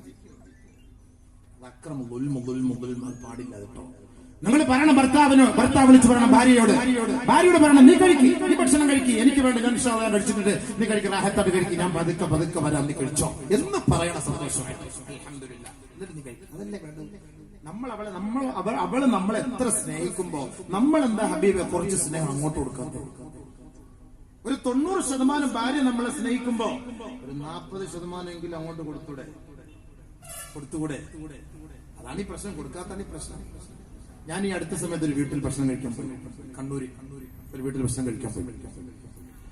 ഞങ്ങളിങ്ങനെ 2 ദിവസം മുമ്പാട്ടോ അവിടെ ഇങ്ങനെ ഭക്ഷണം എല്ലാം കഴിച്ചുകൊണ്ട് ഇങ്ങനെ ഇരിക്കുന്ന കൂട്ടത്തിൽ ഞാൻ പറഞ്ഞു, അൽഹംദുലില്ലാ നല്ല ഭക്ഷണം, നാടൻ ഭക്ഷണം, എനിക്ക് കൂടുതൽ അതാ ഇഷ്ടം, നാടൻ ഭക്ഷണം നല്ല കഴിച്ചു.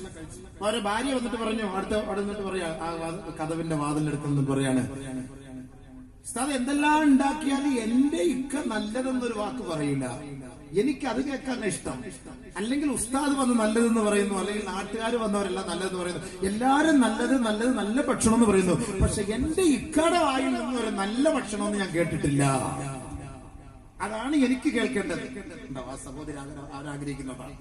അല്ല ഉസ്താദ് വന്നിട്ട് ഇപ്പൊ നല്ലതെന്ന് പറഞ്ഞിട്ട് ഉസ്താദ് നാളെ അങ്ങോട്ട് പോകും. ഇച്ച എന്റെ ഒപ്പം എപ്പോഴും കാണും, എന്റെ കൂട്ടത്തിൽ ഇച്ചാണ്. അപ്പൊ ഇച്ചാണ് പറയേണ്ടത് അൽഹംദുലില്ലാ നല്ല ഭക്ഷണം എന്ന്.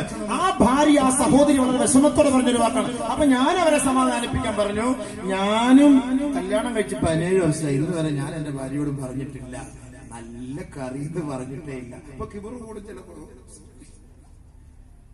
സമാധാനിപ്പിക്കാൻ വേണ്ടിട്ട് അവരോട് ചിലർ കള്ളം പറഞ്ഞാൽ നല്ലതെന്ന് പറഞ്ഞിട്ട്, എന്നാലും ഒരു സമാധാനത്തിന് ഉസ്താദ് അങ്ങനെ പറഞ്ഞിട്ടില്ലെങ്കിൽ എന്നാ പിന്നെ പ്രശ്നമില്ല, അങ്ങനെ പോട്ട സംഭവം വരുന്നല്ലേ. അപ്പൊ അതുകൊണ്ട് നമ്മുടെ ഭാഗത്തു നിന്നൊരു നല്ലത് എന്ന് കേൾക്കാൻ അവർ ആഗ്രഹിക്കുന്നുണ്ട്, നല്ലതെന്ന് കേൾക്കാൻ ആ ഭാര്യ ആഗ്രഹിക്കുന്നുണ്ട്. പക്ഷെ നമ്മളത് പറയുന്നില്ല. പറയണം. ഡ്രസ്സൊക്കെ ഇട്ടിട്ട് ഇങ്ങനെ വരും നമ്മുടെ മുന്നിൽ, എങ്ങനെ കണ്ടാ നമുക്ക് ദേഷ്യം കയറി. കോലം കണ്ടില്ല ഒരു ചെയ്താന്റെ പോലെ. അവൾ വലിയ ഇൻട്രസ്റ്റ് ആയിട്ട് പോയിട്ട് നല്ല അലമാരിലെല്ലാം പോയി എടുത്ത് ഇതൊക്കെ നോക്കി എല്ലാം നല്ല ഉത്സാഹമാക്കി, നല്ല പുതിയൊരു സാധനമാക്കി അവിടെ കുറച്ച് അക്കി എല്ലാം കെട്ടിയിട്ട് നമ്മുടെ മുന്നിൽ ഇരിക്കും.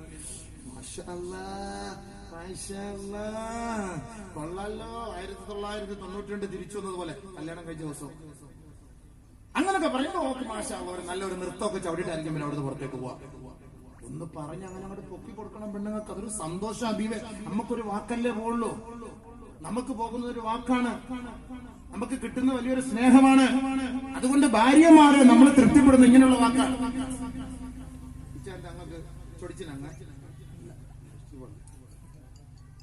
വയസ്സായവരിന് ഇതെല്ലാം കേട്ടിട്ട് പ്രായതില്ലല്ലോ, അതുകൊണ്ട് എല്ലാം പോന്നായിരിക്കും. നമ്മുടെ പഴയ ഫോൺ വന്നിട്ട് പോയതാ. അപ്പൊ അതുകൊണ്ട് ബഹുമാനമുള്ള സഹോദരങ്ങളെ, ഭാര്യമാർക്ക് നമ്മുടെ നാവിൽ നിന്നൊരു നല്ല വാക്ക് കേൾക്കണം. അതാണ് വേണ്ടത്. അയൽവക്കക്കാരന്റെ വാക്കുണ്ട്. ഇക്കാടെ വായിൽ നിന്ന് നല്ല വാക്ക് കേൾക്കാൻ അവള് കുറെ വർഷം പ്രതീക്ഷിച്ചിരിക്കും. കിട്ടാതെ വരുമ്പോൾ അയൽവക്കത്തേക്ക് ഒരു ഹായ് അടിച്ചു കൊടുക്കും. അങ്ങനെ അയൽവക്കത്ത് നിന്ന് അശോകൻ ഹായ് ഇങ്ങോട്ട് അടിച്ചു കൊടുക്കും. പിന്നെ ഇവര് തമ്മിൽ അങ്ങോട്ട് ഹൂയായി ഹീയായി ഹാ ഹീ ഹോ ഹൈ അടി ഇടി കുത്ത് എല്ലാ റാത്യവും നടന്നു സംഭവം. പിന്നെ പറഞ്ഞിട്ട് കാര്യമുണ്ടോ? എന്തുകൊണ്ടാണ് ഒരു പെണ്ണങ്ങനെ പോയത്? എന്തുകൊണ്ടാണ് ഒരു ഭാര്യ അങ്ങനെ പുറത്തു പോയത്? എന്തുകൊണ്ടാണ് അവൾ മറ്റൊരാളെ സ്നേഹിച്ചത്? എന്തുകൊണ്ടാണ് ഭർത്താവിനേക്കാൾ കൂടുതൽ പരിഗണന അയൽവക്കക്കാർക്ക് നൽകിയത്, അല്ലെങ്കിൽ മറ്റുള്ളവർക്ക് നൽകിയത്, ബോയ് ഫ്രണ്ടിന് നൽകിയത്? സ്വന്തം ഭർത്താവിന്റെ ഭാഗത്തു നിന്നുമുള്ള ഒരു സാന്ത്വനം, ഒരു സമാധാനം, ഒരു സന്തോഷം, ഒരു നല്ല വാക്ക്, ഒരു റൊമാൻസ് കിട്ടുന്നില്ല. അതിന്റെ പേരിൽ തന്റെ ഭാര്യ കൈവിട്ടുപോയി. എന്റെ ഉത്തരവാദിത്തം ഭർത്താവ്. അതുകൊണ്ടാണ് നബിയുനാ റസൂലുള്ളാഹി തങ്ങൾ പറഞ്ഞത്, അർബഉൻ മിൻ സുനനിൽ മുർസലീൻ, പ്രവാചകന്മാരുടെ സുന്നത്തിൽപ്പെട്ട 4 കാര്യത്തിൽ രണ്ടാമത് അസിവാക്, വൃത്തിയാണ്, ശുദ്ധിയാണ്, മിസ്വാക്ക് ചെയ്യലാണ്, പല്ല് തേക്കലാണ്. അങ്ങനെ പല്ല് തേച്ച് വൃത്തിയായി വെടിപ്പായി തന്റെ ഭാര്യയുടെ അരികിൽ പോകണേ, ഭർത്താവിന്റെ അരികിൽ പോകണേ. ഭാര്യയും ഭർത്താവൊക്കെ എപ്പോഴും പല്ല് തേച്ച് വൃത്തിയായിരിക്കണം, ശുദ്ധിയായിരിക്കണം ഏത് സമയത്ത്. 3 നബിയുനാ റസൂലുള്ളാഹി തങ്ങൾ പറയുന്നു, സുഗന്ധദ്രവ്യം പൂശൽ പ്രവാചകന്മാരുടെ ശൈലിയാണ്. അത്ര കൂടുതൽ തന്നെ വിടുത്തി അത്രയൊക്കെ പൂശി നടന്നു. പുറത്തേക്ക് പെണ്ണുങ്ങൾ പോകുമ്പോ അല്ല, ഭാര്യയുടെ ഭർത്താവിന്റെ അരികിൽ അത്ര പൂശി നടത്തും. അതിന് വിധങ്ങളുടെ ശൈലി. 4 വിവാഹ ജീവിതം, വൈവാഹിക ജീവിതം, അത് പ്രവാചകന്മാരുടെ സുന്നത്താണ്. വലഖദ് അർസൽനാ റസൂലൻ മിൻ ഖബ്ലി വജഅൽനാ ലഹും അസ്വാജൻ വദുർരിയ. പരിശുദ്ധമായ ഖുർആനാണ്. അല്ലാഹുവിന്റെ പ്രവാചകന്മാർക്ക് അല്ലാഹു സുബ്ഹാനഹു വ തആല വിവാഹം കഴിക്കാനുള്ള സൗകര്യങ്ങളെല്ലാം തുറന്നു കൊടുത്തു അത്രേ. ആയിഷ ബീവിയോട് ഒരു സഹാബി കടന്നു വന്നിട്ട് പറയുകയാണ്, മഹദി അവരുകളെ, ഇന്നി ഉരീദു അൻ അതബത്തല, ഞാൻ അവിവാഹിതനാകാൻ ആഗ്രഹിക്കുകയാണ് മഹദി അവരുകളെ. വിവാഹം കഴിക്കാൻ എനിക്ക് താല്പര്യമേ ഇല്ല, അതുകൊണ്ട് അവിവാഹിതനാകട്ടെയോ എന്ന് മഹദിയായ ആയിഷ ബീവിയോട് ഒരു സഹാബി വന്നുകൊണ്ട് ചോദിക്കുകയാണ്. ആയിഷ റളിയല്ലാഹു തആല അൻഹ ആ സമയത്ത് ഈ ആയത്താണ് ഓതി കൊടുക്കുന്നത്. വലഖദ് അർസൽനാ റസൂലൻ ഖബലക വജഅൽനാ ലഹും അസ്വാജൻ വദുർരിയ്യ ഫലാ തതബത്തൽ. ബഹുമാനപ്പെട്ട ആയിഷ ബീവി പറയുകയാണ്, ആദരമായ റസൂലുള്ളാഹി തങ്ങൾ വരെ അന്ത്യപ്രവാചകനാണ് ഹബീബായ തങ്ങൾ. അതിനു മുമ്പ് പല പല പ്രവാചകന്മാരും വന്നിട്ടുണ്ട്. 1,24,000 പരം അംബിയ മുർസലീങ്ങൾ ഈ ലോകത്ത് വന്നിട്ടുണ്ടെങ്കിൽ തുലോം തുച്ഛമായ ആളുകൾ ഒഴികെ ബാക്കിയുള്ളവർക്കെല്ലാം അല്ലാഹു റബ്ബുൽ ഇസ്സത്ത് ഇണകളെ തെരഞ്ഞെടുത്തു കൊടുക്കുകയും അവരിലൂടെ സന്താനങ്ങളെ അല്ലാഹു നൽകുകയും ചെയ്തുവത്രേ. അതുകൊണ്ട് സഹോദരാ, ഫലാ തതബത്തൽ, നീ അവിവാഹിതനാകരുതേ, നീ വിവാഹം കഴിക്കണേ, നീ അവിവാഹിതനായി കഴിയരുതേ. മഹദിയായ ആയിഷ സിദ്ദീഖ റളിയല്ലാഹു അൻഹാ ആ സഹാബിയോട് പറഞ്ഞുവെങ്കിൽ അർബഉൻ മിൻ സുനനിൽ മുർസലീൻ, പ്രവാചകന്മാരുടെ ശൈലിയിലെ 4ാമത്തെ സുന്നത്താണ് അന്നിക്കാഹ്, വിവാഹം. വിവാഹം കഴിക്കുമ്പോ, വിവാഹം കഴിക്കാൻ വേണ്ടി പോകുമ്പോ, വിവാഹം കഴിപ്പിച്ചു കൊടുക്കാൻ വേണ്ടിയും പോകുമ്പോ നമ്മൾ കുറെ ശ്രദ്ധിക്കണം.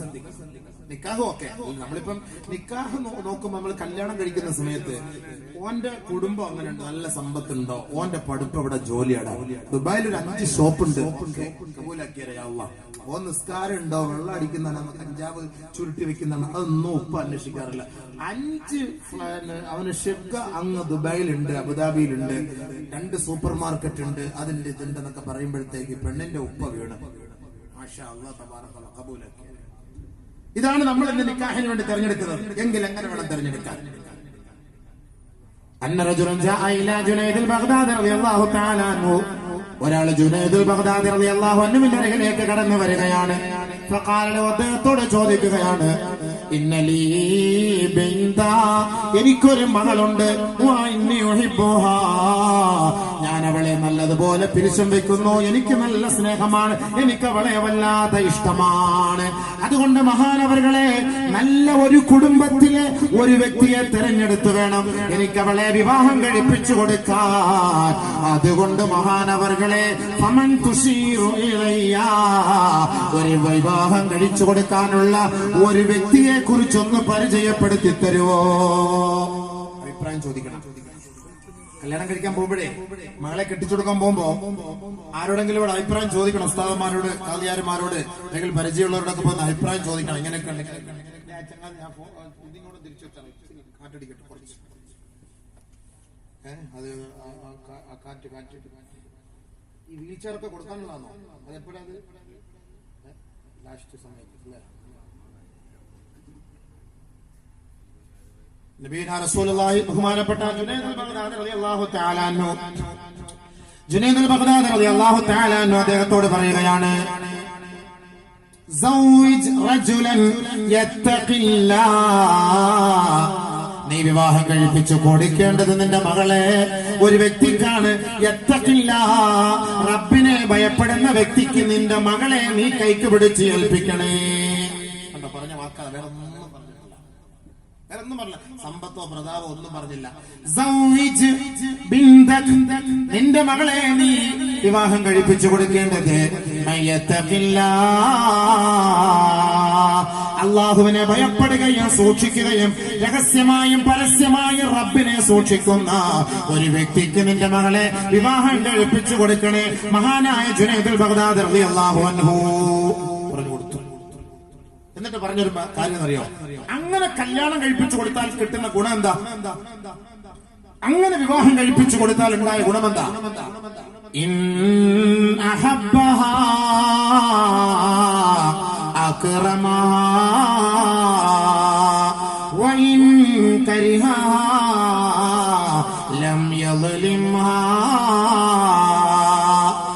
ഭാര്യയോട് അദ്ദേഹത്തിന് ഇഷ്ടമുള്ള സമയമെല്ലാം ഒരു ഭർത്താവ് എന്ന നിലയിൽ അദ്ദേഹം തന്റെ ഭാര്യയെ ആദരിക്കുകയും സ്നേഹിക്കുകയും ബഹുമാനിക്കുകയും ചെയ്യുമത്രേ. അത് അള്ളാഹുവിനോട് ഭയമുള്ളതിന്റെ പേരിലാണ്, അള്ളാഹുവിനെ സൂക്ഷിക്കുന്നതിന്റെ പേരിലാണ്. മറിച്ച് കുടുംബ ജീവിതത്തിൽ ഒരു പൊട്ടലോ ചീറ്റലോ ഒരു പ്രശ്നങ്ങളോ ഒരു വിഷമങ്ങളോ ഒരു വഴക്കോ ഉണ്ടായാൽ ലം യളിംഹാ, അവളെ ആക്രമിക്കുകയില്ല. അതാണ് തഖ്വയുള്ളവർക്ക് വിവാഹം കഴിപ്പിച്ചു കൊടുക്കണമേ എന്ന് മഹാനായ ജുനൈദുൽ ബഗ്ദാദി റളിയല്ലാഹു അൻഹു പറഞ്ഞത്. നല്ല മനസ്സിൽ കല്യാണം കഴിപ്പിച്ചു കൊടുത്താൽ എപ്പോഴും സ്നേഹിക്കും, നല്ല സ്നേഹമായിരിക്കും. അള്ളാഹ് പടികളുണ്ട്. ഇനി ദേഷ്യപ്പെടും, സ്വാഭാവികമാണല്ലോ, ദേഷ്യം ഉണ്ടാവുമല്ലോ. പെണ്ണ് കല്യാണം കഴിച്ചാൽ നമ്മൾ ദേഷ്യമില്ലേ, ദേഷ്യം ഉണ്ടാവൂലേ? ഞാൻ എന്റെ ഭാര്യയായിട്ട് ആഴ്ചയിൽ 2 പ്രാവശ്യം ദേഷ്യപ്പെടും. അതൊരു സുന്നത്ത്. ഇടയ്ക്കൊക്കെ ദേഷ്യം ഉണ്ടാകുമ്പോഴേ റാഹത്തുണ്ടാവുള്ളൂ. 2 ദിവസമൊക്കെ വന്ന് ചൊടിച്ചിരുന്നിട്ട് 3-ാമത്തെ ദിവസമൊക്കെ ഒന്ന് പോയി ഒന്ന് അടുത്ത് കിടന്നാലൊക്കെ ഉണ്ടാകുന്ന റാഹത്തിന് വല്ലാത്ത റാഹത്തിന്. അപ്പൊ അതുകൊണ്ട് ഇടക്കിടക്കൊക്കെ ഒന്ന് ചൊടിക്കുന്നത് നല്ല തന്നെയാണ്. വിധങ്ങള് സ്വഹാബത്തും ഭാര്യമാര് ചൊടിച്ചിട്ടുണ്ട്, വഴക്കുണ്ടായിട്ടുണ്ട്. അവർ തമ്മിലൊക്കെ വഴക്കുണ്ടായിട്ടുണ്ട്. ഒരിക്കൽ നബി ബഹുമാനപ്പെട്ട ഉമർ റളിയല്ലാഹു തആല ഭാര്യയും തമ്മിൽ ഭയങ്കര വഴക്ക്. അവരെപ്പോഴും വഴക്കുണ്ടാകാറുണ്ട്, സ്വാഭാവികമായിട്ടും. നാളെ തലാഖൊന്നും ആവില്ല കേട്ടോ, പുരയിലൊന്നും കൊണ്ട് തിരിച്ചേൽപ്പിക്കൂല. വഴക്കൊക്കെ ഉണ്ടാകണം. അതൊക്കെ സന്തോഷത്തിന്റെ വഴക്കാണ്. വഴക്കില്ലെങ്കിൽ ഇപ്പൊ എന്താ? അപ്പൊ നമ്മള് കമ്മിറ്റിക്കാർ തമ്മിൽ വഴക്കുണ്ടാകുന്നില്ല. എന്നിട്ട് തന്നെ അവർ തമ്മിൽ കമ്മിറ്റി കൂടുന്ന സമയത്തെല്ലാം യോജിപ്പായി. ഒരു പുരയിൽ എത്ര പേര് വാപ്പ ഉമ്മ ജ്യേഷ്ഠ മക്കൾ അഞ്ച മക്കൾ എല്ലാവരും വഴക്കുണ്ടാക്കും. എന്നിട്ട് അവരെല്ലാം കൂടി യോജിക്കും. UDF-നിടയിൽ വഴക്കുണ്ടാകും, അവര് പിന്നെ യോജിക്കും. LDF-കാർക്കിടയിൽ വഴക്കുണ്ടാവും, അവർ തമ്മിൽ യോജിക്കും. BJP-കാർക്കിടയിൽ വഴക്കുണ്ടാവും, അവർ തമ്മിൽ യോജിക്കും. രാഷ്ട്രീയക്കാർ വഴക്കുണ്ടാവില്ലേ? യോജിക്കില്ല. അത് വഴക്കെന്ന് പറഞ്ഞത് സ്വാഭാവികം ഉണ്ടാകണം, അതുണ്ടാകുമല്ലോ. പിന്നെ അങ്ങോട്ടങ്ങോട്ട് മസ്ലഹത്താകും, പിന്നെ ഒരു വല്ലാത്ത സന്തോഷമാണ്. അപ്പോ ബഹുമാനപ്പെട്ട നബി റസൂലുള്ളാഹി സ്വല്ലല്ലാഹു അലൈഹി വസല്ലം തങ്ങളുടെ ജീവിതത്തിൽ ഭാര്യമാരോട് വഴക്കുണ്ടായി. ഒരിക്കൽ ഉമർ റളിയല്ലാഹു തആല അന്ന് തന്റെ ഭാര്യയുടെ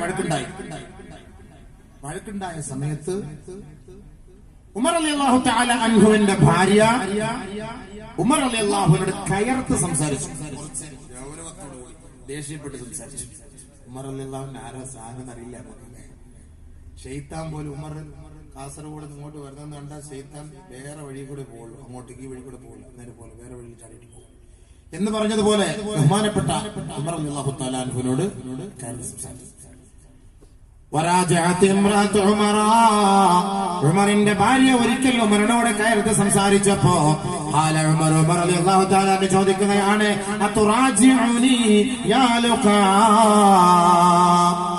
ഓഹോ നീ എന്നോട് കയർത്ത് സംസാരിക്കല്ലേ? നീ എന്നോട് കയർത്ത് സംസാരിക്കുകയാണല്ലേ? ചോദിക്കാതെ ബക്കറ്റ് നിറഞ്ഞു വരുന്നല്ലോ. മാഷാ അല്ലാഹ്, യേശുക്രിസ്തുവിന്റെ സ്വഭാവമാണല്ലോ ചോദിക്കാതെ കിട്ടിയത്. അങ്ങനെയുള്ള അത് നല്ലൊരു പരിപാടിയാണ്. ഇതുവരെ ചോദിക്കാതെ ബക്കറ്റ് നിറഞ്ഞു വന്ന ചരിത്രം. നീ ഇന്നലെ ജുമാക്ക് പള്ളിയിലത്തെ ബക്കറ്റുകൾ എടുത്തുകൊണ്ട് ഒന്നാണോ പൈസ കമ്മിറ്റിക്കാർ? എല്ലാരും ഇട്ടോളൂ, എല്ലാരും ഒന്ന് എന്നോടൊന്ന് പറഞ്ഞിട്ടൊക്കെ ഒന്ന് ഇടിയിപ്പിച്ചുകൂടെ? അപ്പൊ ഞാൻ ഒന്ന് പറയൂലേ, ഒന്ന് ഇടുന്നു.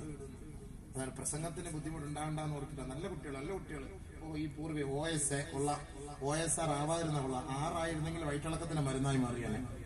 ഇപ്പൊ OSA ആയിരുന്നു കുഴപ്പമില്ല, ORS ആവല്ലേ കുഴപ്പമില്ല, ഇച്ചിരി 6 അങ്ങോട്ടും ഇങ്ങോട്ടൊക്കെ മാറ്റിയിടല്ലോ. എന്തായാലും കുഴപ്പമില്ല, ശ്രദ്ധിച്ചോളൂ എല്ലാവരും ഒന്ന് സഹകരിക്കണം.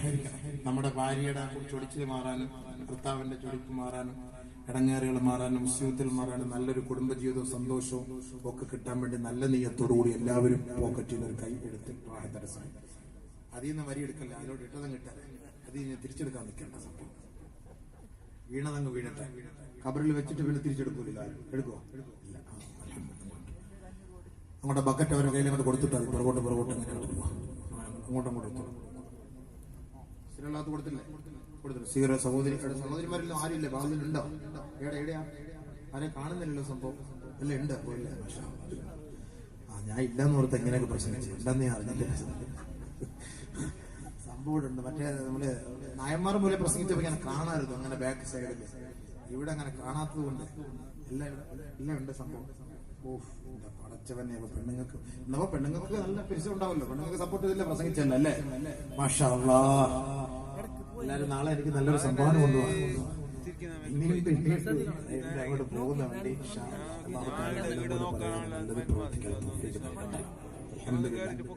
മനസ്സിലാക്കാൻ. ബഹുമാനമുള്ള സഹോദരങ്ങളെ, ബഹുമാനപ്പെട്ട ഉമർ റളിയല്ലാഹു തആല ചോദിച്ചു, നീ എന്നോട് കയർത്ത് സംസാരിക്കുന്നല്ലേ? അടിക്കാൻ പോയപ്പോ തന്നെ പെട്ടെന്ന് ജാമ്യം. എന്താ ജാമ്യം?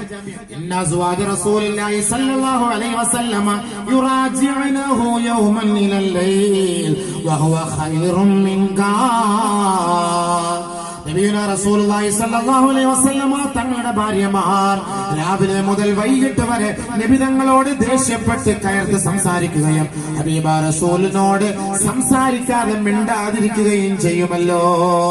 ആ ഹബീബായ തങ്ങള് നിങ്ങളെക്കാൾ എത്രയോ ഉത്തമനാണ്, ശ്രേഷ്ഠനാണ്.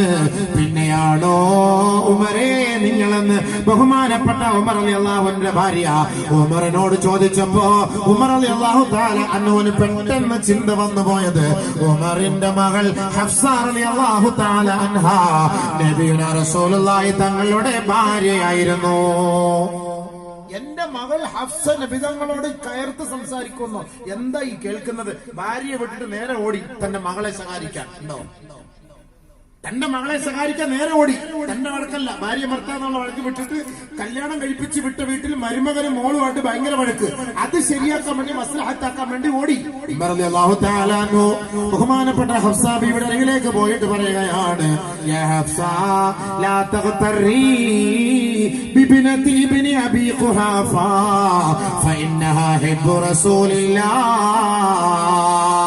അബൂ ഖുഹാഫയുടെ മകൻ അബൂബക്കറിന്റെ മകൾ ആയിഷ ബീവി നിന്നെ വഞ്ചിതയാക്കാതിരിക്കട്ടെ.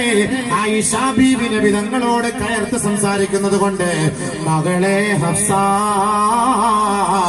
നീ കയർത്ത് സംസാരിക്കരുതേ. ഫഇന്നഹാ ഹിബ്ബു റസൂലില്ലാഹ്. ആയിഷ റളിയല്ലാഹു അൻഹ നബി തങ്ങളുടെ പ്രിയങ്കരിയാണ്. അതുകൊണ്ട് ഹഫ്സ നബിയുനാ റസൂലുള്ളാഹി തങ്ങൾ ലോകത്തിന്റെ നിറകുടമാണ്, വിപ്ലവത്തിന്റെ നായകനാണ്. അതുകൊണ്ട് മകളെ ഹഫ്സ നബി തങ്ങളോട് കയർത്ത് സംസാരിക്കുകയോ ഒരാവശ്യവും നീ നബി തങ്ങളോട് ചോദിക്കുകയോ ചെയ്യരുതേ.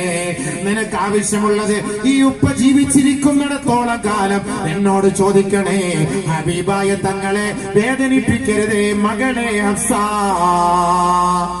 കണ്ടോ, ഒരു ഉപ്പ പോയി മകളെ ഉപദേശിച്ചു. അതാണ് കുടുംബജീവിതത്തിൽ പ്രശ്നങ്ങൾ ഉണ്ടാവുമ്പോ കൈകാര്യം ചെയ്യണം. അപ്പ ഇടപെടണം. അത് കാലിയാരിച്ചെടുത്തൊന്നും വിടരുത്, പോലീസിലേക്കൊന്നും വിടരുത്, കോടതിയിലേക്കൊന്നും വിടരുത്. ഉപ്പ പോയിട്ട് എന്താ മകളെ നിനക്ക് പ്രശ്നം? എന്താ മകളെ നിനക്ക് പ്രശ്നം? മരുമകനെ എന്താ നിനക്ക് പ്രശ്നം? ഇരിക്കും രണ്ടുപേരും കൂടെ. ഉപ്പ വിളിച്ച് അവർക്കിടയിൽ മധ്യസ്ഥത വഹിച്ച് അവരുടെ കാര്യങ്ങൾ പരിഹരിക്കാവുന്ന കേസേ ഉള്ളൂ. ഇതൊക്കെ ചുമ്മാ വരുന്ന രാഷ്ട്രീയക്കാരെയും വിളിച്ച് വാർഡ് മെമ്പറെയും വിളിച്ച് അവരെയും വിളിച്ച് ഇവരെയും വിളിച്ച് എല്ലാവരും അന്യ പുരുഷന്മാരുടെ മുന്നിലൊക്കെ പോയിട്ട് നമ്മുടെ പെണ്ണുങ്ങൾ ഇങ്ങനെ കുത്തിയിരിക്കേണ്ട ഒരു ഗതികേട് അത് ഉണ്ടാകരുത്. അത് ഉപ്പ കൈകാര്യം ചെയ്യുന്ന കേസേ ഉള്ളൂ. അതാണ് നബിതങ്ങൾ പഠിപ്പിച്ചത്. രാവിലെ മുതൽ പിണങ്ങിയിരിക്കുന്ന നബിതങ്ങളുടെ ഭാര്യമാർ നബിതങ്ങളോട് വൈകിട്ടാവുമ്പോ സുൽഹാവും. അതാണ് ജീവിതം. വൈകിട്ടാകുമ്പോ സുൽഹാവും, രാത്രിയാകുമ്പോ സുൽഹാവും. അങ്ങനെയാണ് സംഭവം. അല്ലാതെ ഒരു ദിവസം ഒന്നും പൂർണ്ണമായിട്ട് മിണ്ടാതിരുന്നിട്ടേ ഇല്ല. അതുകൊണ്ടാണ് ബഹുമാനമുള്ള സഹോദരങ്ങളെ നബി സല്ലല്ലാഹു അലൈഹി വസല്ലമ തങ്ങൾ പറഞ്ഞത്, അക്മലുൽ മുഅ്മിനീന ഈമാനാ അഹ്സനുഹും ഖുൽഖാ ഖിയാറുക്കും ഖിയാറുക്കും ലിനിസാഇഹിം ഔ കമാ ഖാല റസൂലുള്ളാഹി. സത്യവിശ്വാസികളിൽ പരിപൂർണമായ വിശ്വാസമുള്ളവരാരാണ്? പരിപൂർണമായ വിശ്വാസമുള്ളവരാരാണ്? വിശ്വാസം പൂർണ്ണതയിലേക്ക് എത്തിയവരാരാ? അഹ്സനുഹും ഖുൽഖാ, ഏറ്റവും നല്ല സ്വഭാവ ഗുണമുള്ളവരത്രേ. ആരോടാണ്?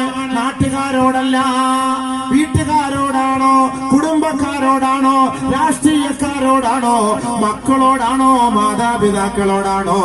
ആദരവായ റസൂലുള്ളാഹി തങ്ങൾ പറയുന്നു, ഒരു ഭർത്താവ് തന്റെ ഭാര്യയോടായിരിക്കണം ഏറ്റവും കൂടുതൽ സൽസ്വഭാവമുള്ളവനാകാൻ. എങ്കിൽ അവൻ തന്നെയാണ് ഈമാൻ പൂർത്തീകരിച്ചവനെന്ന് നബിയുനാ റസൂലുള്ളാഹി. അതുകൊണ്ട് തന്നെയാണ് നേരത്തെ ഒരു ഹദീസ് ഞാൻ ഓതി വെച്ചില്ലേ, ലാ യുഅ്മിനു അഹദുക്കും ഹത്താ യുഹിബ്ബ ലിഅഖീഹി മാ യുഹിബ്ബു ലിനഫ്സിഹി മിനൽ ഖൈരി കമാ ഖാല റസൂലുള്ളാഹി. നിന്റെ സഹോദരന് ഇഷ്ടമുള്ളത് നീ ഇഷ്ടപ്പെടുന്നത് വരെ ഒരാൾ സത്യവിശ്വാസിയാവുകയില്ല എന്ന് അല്ലാഹുവിന്റെ റസൂൽ പറഞ്ഞുവെങ്കിൽ തന്റെ ഭാര്യ ഇഷ്ടപ്പെടുന്നത് പോലെ ഒരു ഭർത്താവ് അവളോടൊപ്പം കഴിയണേ, പ്രവർത്തിക്കണേ, അവളുടെ ആഗ്രഹങ്ങൾ പൂർത്തീകരിച്ചു കൊടുക്കണേ. അവസാനം ഭർത്താവ് അവളോട് ചോദിക്കണം, നീ എന്നിൽ നിന്ന് പൂർണ്ണ കൊണ്ട് തൃപ്തയാണോ എന്ന് ചോദിക്കണം. അതിലൂടെ അവൾ പുഞ്ചിരിച്ചാൽ നീ ഈമാനുള്ള വ്യക്തിയായി. ഭർത്താവ് തന്റെ ഭാര്യയുമായി ശാരീരിക ബന്ധം പുലർത്തുന്ന സമയത്ത് ഭർത്താവിന്റെ ആവശ്യങ്ങൾ പൂർത്തീകരിച്ച ഉടനെ എഴുന്നേറ്റ് പോകരുതേ, ഭാര്യയെ കൂടി പരിഗണിക്കണമേ. അങ്ങനെ പരിഗണിക്കാതെ പോയാൽ അത് ഇസ്ലാമിൽ ഏറ്റവും നികൃഷ്ടമായ പ്രവൃത്തിയാണ്. ആദരവായ റസൂലുള്ളാഹി തങ്ങൾ പറയുകയാണ്, ലാ ലററ വലാ ളിറാറ. ഒരാളെയും ബുദ്ധിമുട്ടിക്കുകയോ ഒരാളെയും വേദനിപ്പിക്കുകയോ ഒരാളെയും പ്രയാസപ്പെടുത്തുകയോ ചെയ്യാൻ പാടില്ല. എന്താണ് അതിന്റെ അർത്ഥമെന്ന് സഹാബാക്കൾ അല്ലാഹുവിന്റെ റസൂലിനോട് ചോദിച്ചപ്പോ ഹബീബായ റസൂലുള്ളാഹി തങ്ങൾ പറയുകയാണ്, ഇഹ്മാലു ഹല്ലിൽ മർഅതി യലറാറും ബിഹാ. ഒരു ഭാര്യയുടെ ഹക്കുണ്ടല്ലോ, അവളുടെ ശാരീരികമായ ബാധ്യതയുണ്ടല്ലോ, ആ ശരീരത്തിന്റെ സുഖഭോഗങ്ങളുണ്ടല്ലോ, അത് പൂർത്തീകരിച്ചു കൊടുക്കാതെ അതിൽ ന്യൂനത വരുത്തിയാൽ അത് യലറാറും ബിഹാ, അത് അവളോടുള്ള ക്രൂരതയാണെന്ന് മുത്തു മുഹമ്മദ് മുസ്തഫ. അപ്പൊ നിങ്ങൾക്ക് എന്തെങ്കിലും പെട്ടെന്ന് നിങ്ങൾക്ക് സ്ഥലിച്ചു പോകുന്നു, അല്ലെങ്കിൽ അതുമായി ബന്ധപ്പെട്ട എന്തെങ്കിലും പ്രശ്നങ്ങൾ ഉണ്ടാവുന്നെങ്കിൽ ഡോക്ടറെ സമീപിക്കുക. അതിന് പരിഹാരം ഉണ്ടല്ലോ, തീർച്ചയായിട്ടും പരിഹാരം കാണണം. അല്ലെങ്കിൽ ഇവിടെ പോകും, ഇവളുടെ കാര്യങ്ങൾ സാധിക്കാം. നിങ്ങൾ പറഞ്ഞ വാക്ക് ഹദീദല്ലേ, അതാണ് അവിടെ പ്രശ്നം കൂടുതൽ. കുടുംബത്തിൽ പ്രശ്നം കൂടുതലാണ്. നമ്മുടെ ചെറുപ്പക്കാരൊക്കെ വളരെ വളരെ വളരെ കേരളത്തിൽ ഒരു 60% ഈ പ്രശ്നത്തിലാണ് കുടുംബ വഴക്ക്. നമുക്കറിയാം, എനിക്ക് നല്ലപോലെ അറിയാം. അതുകൊണ്ടാണ് നമ്മുടെ അച്ഛന്മാരോട് പറയുന്നത്, എന്തെങ്കിലും നിങ്ങൾക്ക് ഇങ്ങനെ അസ്വസ്ഥത ഉണ്ടെങ്കിൽ നിങ്ങൾ ഡോക്ടറെ സമീപിക്കും. അല്ലെങ്കിൽ അവളെ തൃപ്തിപ്പെടുത്തണം, അവളുടെ പൊരുത്തം വാങ്ങണം. അല്ലെങ്കിൽ നാളെ അവൾ വ്യഭിചരിക്കുകയോ അവൾ അനാവശ്യമായിട്ട് അവൾ പ്രവർത്തിക്കുകയോ ചെയ്താൽ നഊദു ബില്ലാഹി മിൻ ദാലിക്, നാളെ ആഖിറത്തിൽ അല്ലാഹുവിന്റെ അടുക്കൽ നമ്മൾ മറുപടി പറയേണ്ടി വരും. കാത്തിരക്ഷിക്കട്ടെ. അതിനാണ് ചെറുപ്പത്തിലെ കല്യാണം കഴിക്കണം എന്ന് പറഞ്ഞു. മനസ്സിലായില്ലേ? ഇതേപോലെ വയസ്സാം കാലത്ത് 30-35 വയസ്സ് 40 വയസ്സ് മൂക്കിലെ രോമെല്ലാം നരച്ചിട്ട് പിന്നെ പോയി കല്യാണം കഴിച്ചാല് വായുത ഇല്ലാത്ത അവസ്ഥയിലാണ് പോയി കല്യാണം കഴിക്കുന്ന സമയത്ത്. അല്ല, ചെറുപ്പം യുവത്വം തുറന്നത് 25 വയസ്സൊക്കെ ആകുമ്പോൾ നല്ല റാഹത്തോടെ കല്യാണം കഴിക്കുക. 25 വയസ്സ് റാഹത്തോടെ കല്യാണം കഴിക്കും, ഭാര്യയെ തൃപ്തിപ്പെടുത്താൻ കഴിയും, സന്തോഷിപ്പിക്കാൻ കഴിയും. അതാണ് നമ്മൾ വേണ്ടത്. അതുകൊണ്ടാണ് ചെറുപ്പത്തിൽ നമ്മൾ കല്യാണം കഴിക്കാൻ ബഹുമാനപ്പെട്ട പണ്ഡിതന്മാരും നബിയുനാ റസൂൽ തങ്ങളുടെ സ്വഹാബാക്കളും ഇവരൊക്കെ നമുക്ക് പറയുന്നത്, പഠിപ്പിച്ചിരുന്നതൊക്കെ തന്നെയാണ്. അതുകൊണ്ട് ഞാൻ പറഞ്ഞു വന്നത്, നിക്കാഹ് പ്രവാചകന്റെ സുന്നത്താണ്. അത് എങ്ങനെ വേണം? സുന്നത്ത രീതിയിൽ തന്നെ ആയിരിക്കണം. നമ്മൾ മരുമകളെ തെരഞ്ഞെടുക്കുമ്പോൾ ഇസ്ലാമിക പാരമ്പര്യമുള്ളവളായിരിക്കണം. ഇല്ലെങ്കിൽ പ്രശ്നമാണ്. ഒരു അതീത് കേട്ടോ, നമ്മൾ ആരെങ്കിലും നമ്മുടെ പെണ്ണുങ്ങന്മാർ പ്രത്യേകം ശ്രദ്ധിക്കണം. പെണ്ണുങ്ങൾ ഈ ഭാഗത്താണ് പെണ്ണുങ്ങളുള്ളത്. ഈ ഹിജ്റ പോകാൻ വേണ്ടി കൊതിച്ചിരിക്കുന്ന പെണ്ണുങ്ങളുണ്ട്. ഹിജ്റ പോകാൻ മദീനയിലേക്കും മക്കയിലേക്കും അല്ല, തലപ്പാടിയിലേക്കും മംഗലാപുരത്തേക്കും ഹിജ്റ പോകാൻ വേണ്ടിയിട്ട് നല്ല ഇസ്ലാമിക പാരമ്പര്യത്തോടു കൂടി ജീവിക്കുന്ന മുസ്ലിം പെണ്ണ് ദുർബല നിമിഷത്തിൽ അവൾ പെട്ടെന്ന് ഒരു കാമുകന്റെ വലയിൽ പെട്ടുകൊണ്ട് ഇസ്ലാമിക പാരമ്പര്യത്തെ തള്ളിക്കളഞ്ഞുകൊണ്ട് വലിച്ചെറിഞ്ഞുകൊണ്ട് ഒളിച്ചോടി പോകുന്ന മുസ്ലിം പെണ്ണ്, അവൾക്ക് വേണ്ടി ഒരു അതീത്, ഒരൊറ്റ അതീത് വേണമെങ്കിൽ കേട്ടോ, ഇഷ്ടമുണ്ടെങ്കിൽ കേട്ടോ. ഒളിച്ചോടി പോണെങ്കിൽ പോയിക്കോ, പോകണമെങ്കിൽ അള്ളാഹ് കൂടെ ഒരു കുഴപ്പമില്ല. നാളെ അള്ളാഹു റബ്ബുൽ ഇസ്സത്ത് അങ്ങോട്ട് കൊണ്ടുപോയി എല്ലായിടത്തിനും ഇങ്ങോട്ട് മറ്റേതിനകത്തോട്ട് കയറ്റും. അവിടെ രാഷ്ട്രീയക്കാരും ഇല്ല, അവിടെ പിന്നെ പട്ടാളവും ഇല്ല, അവിടെ സൈന്യവും ഇല്ല, അവിടെ നമുക്ക് സപ്പോർട്ട് ചെയ്യാനും ആരുമില്ല, റെക്കമെൻഡേഷൻ ചെയ്യാനും ആരുമില്ല. ഇടിയോടെ ഇടി, കുത്തോടെ കുത്തോടെ അവിടെ ആരും ചോദിക്കാനില്ല, നമ്മൾ തന്നെ അനുഭവിച്ചോണം. ഞങ്ങളില്ല, അതിന് വേണ്ടിയിട്ടാണ് അവിടെ അനുഭവിക്കാതിരിക്കാനാണ് ഇവിടെ നമ്മൾ കഷ്ടപ്പെട്ട് ദുആരിക്കുന്നതും ത്യാഗം സഹിക്കുന്നതും പാടുപെടുന്നതിന്റെ ഒക്കെ കാരണം അതിനാണ്. അവിടെ കഷ്ടപ്പെടാൻ പാടില്ല, അതിനാണ്. അള്ളാഹു തൗഫീഖ് തരട്ടെ. അതുകൊണ്ട് മാതാപിതാക്കളെ, ഒളിച്ചോടാൻ തയ്യാറെടുത്ത് നിൽക്കുന്ന സഹോദരിമാരെ, അല്ലാഹുവിന്റെ റസൂലിന്റെ ഒരു മുത്തായ വാക്ക് നിങ്ങളൊന്ന് കേൾക്കണേ. മൻ സവ്വജ കരീമതഹു മിൻ ഫാസിഖിൻ നസല അലൈഹി കുല്ല യൗമിൻ അൽഫു ലഅനാ. മകളെ കല്യാണം കഴിപ്പിച്ചു കൊടുക്കുന്ന ഉപ്പമാരും ഉമ്മമാരും ഒന്ന് ശ്രദ്ധിക്കാനാണ് ഈ ഹദീസ്. മാതാപിതാക്കളുടെ ഉത്തരവാദിത്വം പൂർത്തിയാകുന്നേയില്ല. ഒരു മകളെ കല്യാണം കഴിപ്പിക്കുന്ന സമയത്ത് തന്റെ മരുമകൻ അല്ലാഹുവിനെ ഭയപ്പെടുന്നവനാണോ, തന്റെ മകളെ സംരക്ഷിക്കുന്നവനാണോ, നമസ്കാരമുള്ളവനാണോ, ഇബാദത്തുള്ളവനാണോ, ഇത് പരിഗണിക്കേണ്ട ബാധ്യത മാതാപിതാക്കളെ നിങ്ങൾക്കാണ്. നിങ്ങൾ അങ്ങനെ പരിഗണിച്ചുകൊണ്ടാണ് തന്റെ മകളെ നിങ്ങൾ ഏൽപ്പിക്കുന്നതെങ്കിൽ അതോടുകൂടി നിങ്ങളുടെ ബാധ്യതകൾ അവസാനിക്കുകയാണ്. അതുകൊണ്ട് തന്നെയാണ് നബിയുനാ റസൂലുള്ളാഹി തങ്ങളെ പഠിപ്പിച്ചത്, മൻ സവ്വജ കരീമതഹു മിൻ ഫാസിഖ്, ഏതെങ്കിലും ഒരു തെമ്മാടിക്കാണ്, നമസ്കാരമില്ലാത്തവനാണ്, കഞ്ചാവ് കഴിക്കുന്നവനാണ്, അധർമ്മകാരിക്കാണ്, മദ്യപാനിക്കാണ്, അഹങ്കാരിക്കാണ്, എല്ലാ കള്ളക്കേസുകൾക്കും കൂട്ടു നിൽക്കുന്നവനാണ്, എല്ലാ തോന്നിയവാസത്തിനും കൂട്ടു നിൽക്കുന്നവനാണ്, നിന്റെ മകളെ നീ കല്യാണം കഴിപ്പിച്ചു കൊടുക്കുന്നതെങ്കിൽ മാതാപിതാക്കളെ നസല അലൈഹി കുല്ല യൗമിൻ അൽഫു ലഅന, എല്ലാ ദിവസവും ആ മാതാപിതാക്കളുടെ മേൽ 1000 ശാപം ഇറങ്ങുമത്രേ. ആകാശ ലോകത്ത് നിന്ന്, അർശിന്റെ താഴ്ഭാഗത്ത് നിന്ന്, മാലാഖമാരുടെ ലോകത്ത് നിന്ന് ഈ മാതാപിതാക്കളുടെ മേൽ 1000 ശാപം ഇറങ്ങുകയാണ്. കാരണം എന്താണ്? ഈ മകൾ ആ കുടുംബത്തിൽ പോയി വീർപ്പ് മുട്ടുകയാണ്, വിഷമിക്കുകയാണ്, ബുദ്ധിമുട്ടുകയാണ്, പ്രയാസപ്പെടുകയാണ്, പൊട്ടിക്കരയുകയാണ്.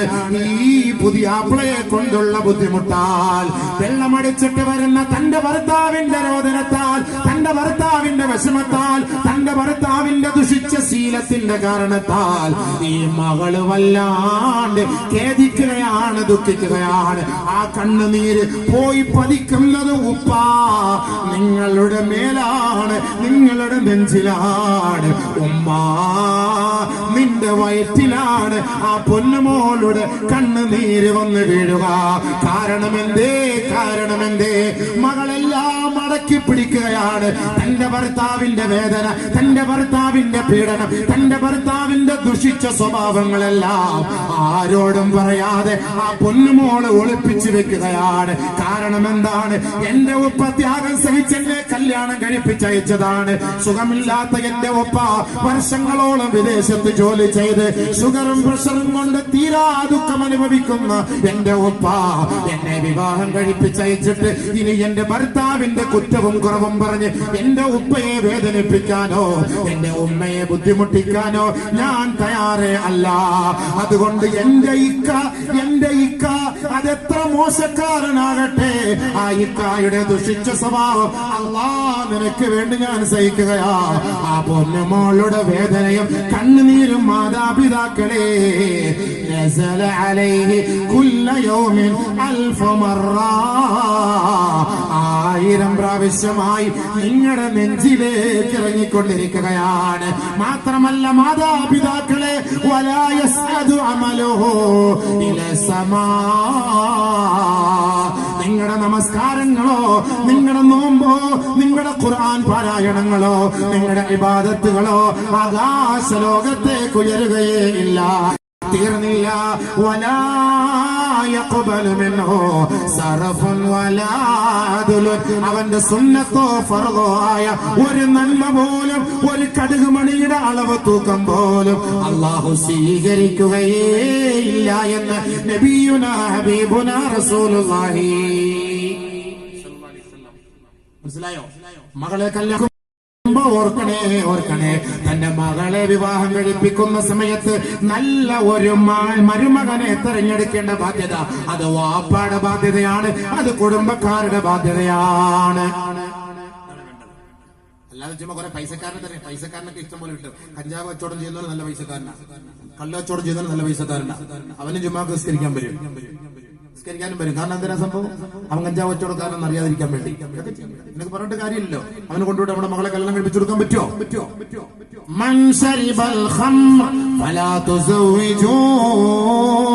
മദ്യലഹരിയുമായി ബന്ധപ്പെടുന്നവര്, മദ്യപാനവുമായി ബന്ധപ്പെടുന്നവര്, കഞ്ചാവുമായി ബന്ധപ്പെടുന്ന കുടുംബത്തിന് നിങ്ങളുടെ മകളെ നിങ്ങൾ വിവാഹം കഴിപ്പിച്ച് കൊടുക്കരുത്.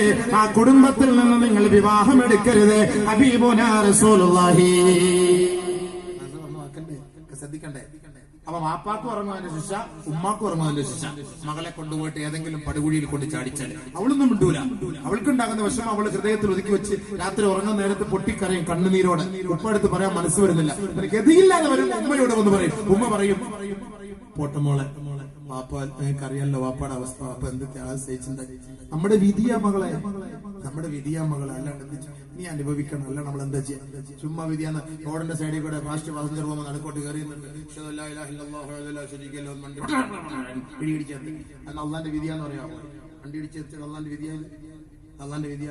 സൂക്ഷിക്കാതെ തഹലുക്ക നാശത്തിലേക്ക് കൈകൊണ്ടിട്ടിട്ട് അള്ളാന്റെ വിധിയാന്ന് പറഞ്ഞ അള്ളാഹെ കുറ്റം പറയാ. തൂങ്ങിച്ചെത്തിട്ട് അള്ളാന്റെ വിധിയ, വിഷം കുടിച്ചെത്തിട്ട് അള്ളാന്റെ വിധിയ, മറ്റേ ഡ്രഗ് കുത്തി വെച്ചിട്ട് ചത്തിട്ട് അള്ളാന്റെ വിധിയ. ഇതെല്ലാം അള്ളാഹെ കുറ്റം പറയാങ്ങള്. അള്ളാഹെ കുറ്റം പറയാത്ത കാര്യമില്ല. അള്ളാഹ് എന്തിനാ കുറ്റം പറയുന്നത്? സൂക്ഷിക്കേണ്ട ബാധ്യത നമുക്കുള്ളതാണ്. രോഗം വന്നാൽ ചികിത്സിക്കേണ്ട ബാധ്യത നമുക്കുള്ളതാണ്. ചികിത്സ കിട്ടാതെ മരിച്ചു പോയാൽ അതിന്റെ ഉത്തരവാദിത്വം നിങ്ങൾക്കാണ്, അള്ളാഹ്ക്കല്ലാതെ. ചികിത്സിക്കാനുള്ള സംവിധാനങ്ങളുണ്ട് ഇവിടെ. രോഗനിർണയത്തിനുള്ള വഴികളുണ്ട് ഇവിടെ. അതുകൊണ്ട് നമ്മളത് മനസ്സിലാക്കണം. അതുകൊണ്ട് നമ്മുടെ മകൾക്കുണ്ടാകുന്ന ദുരന്തത്തിന്റെ കാരണം വാപ്പയും ഉമ്മയുമാണ്. അതുകൊണ്ട് മകളെ കല്യാണം കഴിപ്പിച്ചു കൊടുക്കുന്നതിന് മുമ്പ് ആ കുടുംബത്തിൽ ഇപ്പോൾ നമ്മൾ അന്വേഷിക്കണം, എങ്ങനെയുണ്ട് ആ മകൻ. പള്ളിയിൽ പോകണം സുബഹിക്ക് വാപ്പ, ആ മരുമകന്റെ മഹല്ലിൽ പോകണം, മരുമകൻ സുബഹിക്ക് നിസ്കരിക്കാൻ പള്ളിയിൽ വരുന്നുണ്ടോ? അതൊക്കെ കുറച്ച് വെരിഫൈ ചെയ്യണം, കുറച്ച് പണിയെടുക്കണം. എന്നാ നിന്റെ മോളെ ധൈര്യമായിട്ട് പിടിച്ചൂടെ, ബർക്കത്തിന്റെ കയ്യിൽ പിടിച്ചൂടെ. അല്ല കള്ളക്കാരും കാഞ്ചാവുകാരന്മാർക്കും കള്ളുടിയന്മാർക്കും ഒക്കെ പെണ്ണിനെ കെട്ടിച്ചു കൊടുത്തിട്ട് ഓള് കിടന്ന് കരഞ്ഞ് വിഷമിച്ച് അടിയും കൊണ്ട് പീഡനം അനുഭവിച്ചിട്ട് 2 മക്കളും 3 മക്കളും ഒക്കെ ആകുമ്പോൾ ബാക്കി ശ്രീധരൻ എന്ന് പറഞ്ഞ് ഇറക്കി വിടുന്നത് ഇതിന്റെ മുഴുവനും ത്യാഗം അനുഭവിക്കേണ്ടത് ആര്? വാപ്പയും ഉമ്മയുമാണ്. ഒളിച്ചോടി പോകാൻ ആഗ്രഹിക്കുന്ന ഒരു പെണ്ണിന് വേണ്ടി അല്ലാഹുവിന്റെ റസൂലിന്റെ ഒരു ഹദീസ് ഒന്ന് കേൾക്കണേ മോളെ, പൊന്നുമോളെ. നീ ഒന്നൊരു 10 മിനിറ്റ് ഒന്ന് ചിന്തിക്കണേ മോളെ. പരിശുദ്ധമായ ആദർശം അള്ളാഹു നമുക്ക് തന്ന് അനുഗ്രഹിച്ചില്ലേ? പരിശുദ്ധമായ ശരീഅത്തിന് അള്ളാഹു നമുക്ക് തന്ന് അനുഗ്രഹിച്ചില്ലേ? എങ്ങനെ ജീവിക്കണം, എങ്ങനെ തിന്നണം, എങ്ങനെ പ്രാഥമിക ആവശ്യങ്ങൾ നടത്തണം, എങ്ങനെ വൈവാഹിക ജീവിതം നടത്തണം, എങ്ങനെ സന്തോഷിക്കണം, എങ്ങനെ നിക്കാഹ് കഴിക്കണം, എങ്ങനെ മാതാപിതാക്കളെ ആദരിക്കണം, ബഹുമാനിക്കണം, ഇത് മുഴുവനും പഠിപ്പിച്ചെന്ന മതം പരിശുദ്ധമായ ഇസ്ലാമാണ്. ആ ഇസ്ലാമിന്റെ ശൈലി പോലെ ലോകത്ത് ഏത് മതമാണ് ഇത്രത്തോളം നീതി ന്യായത്തോടുകൂടി ധർമ്മ സംസ്കാരം പഠിപ്പിച്ചു കൊടുത്ത മതം? അതുകൊണ്ട് എന്റെ പൊന്നുപെങ്ങളെ, നീ ഒളിച്ചോടുന്നതിന് ഒരു 10 മിനിറ്റ് മുമ്പ് സ്വന്തമായി നിന്ന് കണ്ണടച്ചിട്ട് നീ ഒന്ന് ചിന്തിക്കണേ. അല്ലാഹുവേ, എന്റെ വികാരം കൊണ്ട്, എന്റെ അവിവേകം കൊണ്ട്, എന്റെ വൈകാരികത കൊണ്ട് ഞാൻ എന്റെ ഉപ്പയെ ഒഴിവാക്കാൻ പോവുകയാണ്, എന്റെ ഉമ്മയെ ഉപേക്ഷിക്കാൻ പോവുകയാണ്, എന്റെ കുഞ്ഞനുജനെ ഞാൻ ഉപേക്ഷിക്കാൻ പോവുകയാണ്, എന്റെ ആങ്ങള ഗൾഫിലുണ്ട്, ഞാൻ എന്ത് ചോദിച്ചാലും ഫോൺ വിളിച്ചാൽ ഉടനെ കൊടുത്തുവിടുന്ന എന്റെ പൊന്നാങ്ങളാ, ആ ആങ്ങളയെ ഞാൻ ഉപേക്ഷിക്കാൻ പോവുകയാണ്. ഇളയാപ്പയുടെ മക്കള്, മൂത്താപ്പയുടെ മക്കള്, അയൽപക്കത്തുള്ള എന്റെ കൂട്ടുകാരികള്, എന്റെ സഹപ്രവർത്തകര്, അല്ലാഹുവേ, ഇവരെയെല്ലാം ഉപേക്ഷിച്ചിട്ട് ഇസ്ലാം അല്ലാത്ത, മുസ്ലിം അല്ലാത്ത, ഈ നാട്ടുകാരനല്ലാത്ത, ഒരു പരിചയവും ഇല്ലാത്ത ഒരു നാട്ടിലേക്കും ഒരു ഗോത്രത്തിലേക്കും ഒരു സംസ്കാരത്തിലേക്ക് ഞാൻ പോവുകയാണല്ലോ. എന്റെ ഭാവി ജീവിതം എന്തായിരിക്കും അല്ലാ? എന്റെ ഭർത്താവ് എന്നോടൊപ്പം കാണുമോ? എന്റെ ഭർത്താവിന്റെ കുടുംബക്കാർ എന്നെ ഇഷ്ടപ്പെടുമോ? എന്റെ ഭർത്താവിന്റെ കൂട്ടുകാർ എന്നെ ആഗ്രഹിക്കുമോ? അല്ലെങ്കിൽ എന്നെ പീഡിപ്പിക്കുമോ? പിന്നീട് എന്നെ അന്വേഷിക്കാനോ, എനിക്കൊരു വിഷമം വന്നാൽ എനിക്കൊരു സാന്ത്വനത്തിന്റെ വാക്കു പകർന്നു തരാനോ, ഒരു വിരുന്നുകാരൻ എന്ന നിലയിൽ അതിഥികളായി എന്റെ വീട്ടിലേക്ക് എത്താൻ എന്റെ കുടുംബത്തിൽ നിന്ന് ഒരാൾ പോലും വരികയില്ല. വരുന്നവരെ ഒന്നും എനിക്ക് പരിചയവുമില്ല. അതുകൊണ്ട് എന്റെ ഈ യാത്ര അത് ശുഭലക്ഷണമാണോ അതല്ല ദുർലക്ഷണമാണോ? എന്റെ പൊന്നു പെങ്ങളെ, പെട്ടിയെടുത്ത് വെച്ചിട്ട് ഒരു 10 മിനിറ്റ് മോളെ കണ്ണടച്ച് പിടിച്ച് നീ ഒന്ന് ചിന്തിക്കണേ. കേവലം കാമുകന്റെ ഒരു ലൈംഗിക സുഖത്തിന് വേണ്ടി മാത്രമാണ് നീ ഓടുന്നത്. പിന്നീട് നിനക്ക് തകർച്ച ഏർപ്പെടുന്നത് കാലാകാലം നിന്റെ ദാമ്പത്യ ജീവിതമാണ്. ഓർത്തിട്ട് ചാടിക്കോ, ഓർക്കാതെ ചാടല്ലേ. ചാടിയിട്ട് തിരിച്ചു വന്നാൽ മഹല്ലുകാര് പോലും, നാട്ടുകാര് പോലും, വീട്ടുകാര് പോലും, കുടുംബക്കാര് പോലും നിന്നെ സ്വീകരിക്കുകയില്ല മോളെ. നീ പിന്നെ വൃത്തികെട്ട, നെറികെട്ട പട്ടിയുടെ നായുടെ സ്ഥാനത്താണ്. ആ നായ്ക്കൾക്കും പിന്നെയും ഒരു സ്ഥാനമുണ്ട്. ഇസ്ലാമിക പാരമ്പര്യത്തെ പണയപ്പെടുത്തി തേജോവധം ചെയ്തിട്ട് ഒളിച്ചോടി പോയിട്ട് വീണ്ടും മടങ്ങി വന്നാൽ നിനക്ക് ആ പഴയ സംസ്കാരം ലഭിക്കില്ല മോളെ. അതുകൊണ്ട് തന്നെയാണ് ലോകത്തിന്റെ മുത്ത് മുഹമ്മദ് മുസ്തഫ 1000 വർഷങ്ങൾക്ക് മുമ്പ് ആ പുണ്യ മദീന പള്ളിയുടെ ഉമ്മറപ്പടിയിൽ വെച്ചുകൊണ്ടല്ലേ 21-ാം നൂറ്റാണ്ടിൽ മാതാപിതാക്കളെ വഞ്ചിച്ചുകൊണ്ട് ഒളിച്ചോടി പോകുന്ന തെമ്മാടിനികളായ പെണ്ണുങ്ങളെ കുറിച്ച് അല്ലാഹുവിന്റെ റസൂല് പറഞ്ഞത് ആ ഒരു ഹദീസ് നീ ഒന്ന് ഓർത്തു വെക്കുന്നത് നിനക്ക് നല്ലതാണ് മോളെ. അയ്യുമാ ഇംറാത്തിൻ ഇംറാത്തിൻ റളിയത ബിതസ്വീജി ഫാസിഖിൻ ഇല്ലാ ഫഹിയ ജലസത് ഫിന്നാർ. അവൾ കാലാകാലം നരകത്തിലാണ് അവൾ ഇരിക്കേണ്ടി വരിക. ഇവിടെ നിന്നെ പുഷ്പചക്രത്തിലായിരിക്കും അവർ ഇരുത്തുക. നിന്റെ കണ്ണടഞ്ഞു പോയാൽ, നിന്റെ ശരീരത്തിന്റെ റൂഹ നഷ്ടപ്പെട്ടു പോയാൽ വഹിയ ജലസത്ത് ഫിന്നാർ, നരകത്തിന്റെ തീച്ചൂളയിലാണ് മോളെ നിന്നെ കൊണ്ടുപോയിരുത്തുക. 70,000-ഓളം മാലാഖമാർ നിന്നെ ശിക്ഷിക്കാൻ അവിടെ ഉണ്ടാകുമത്രേ. നാളെ ഖബറിൽ നിന്ന് നിന്നെ ഉയർത്തെഴുന്നേൽപ്പിക്കപ്പെടുന്ന ദിവസത്തിൽ അവളുടെ നെറ്റിത്തടത്തിൽ രേഖപ്പെടുത്തപ്പെട്ടിരിക്കുകയാണ്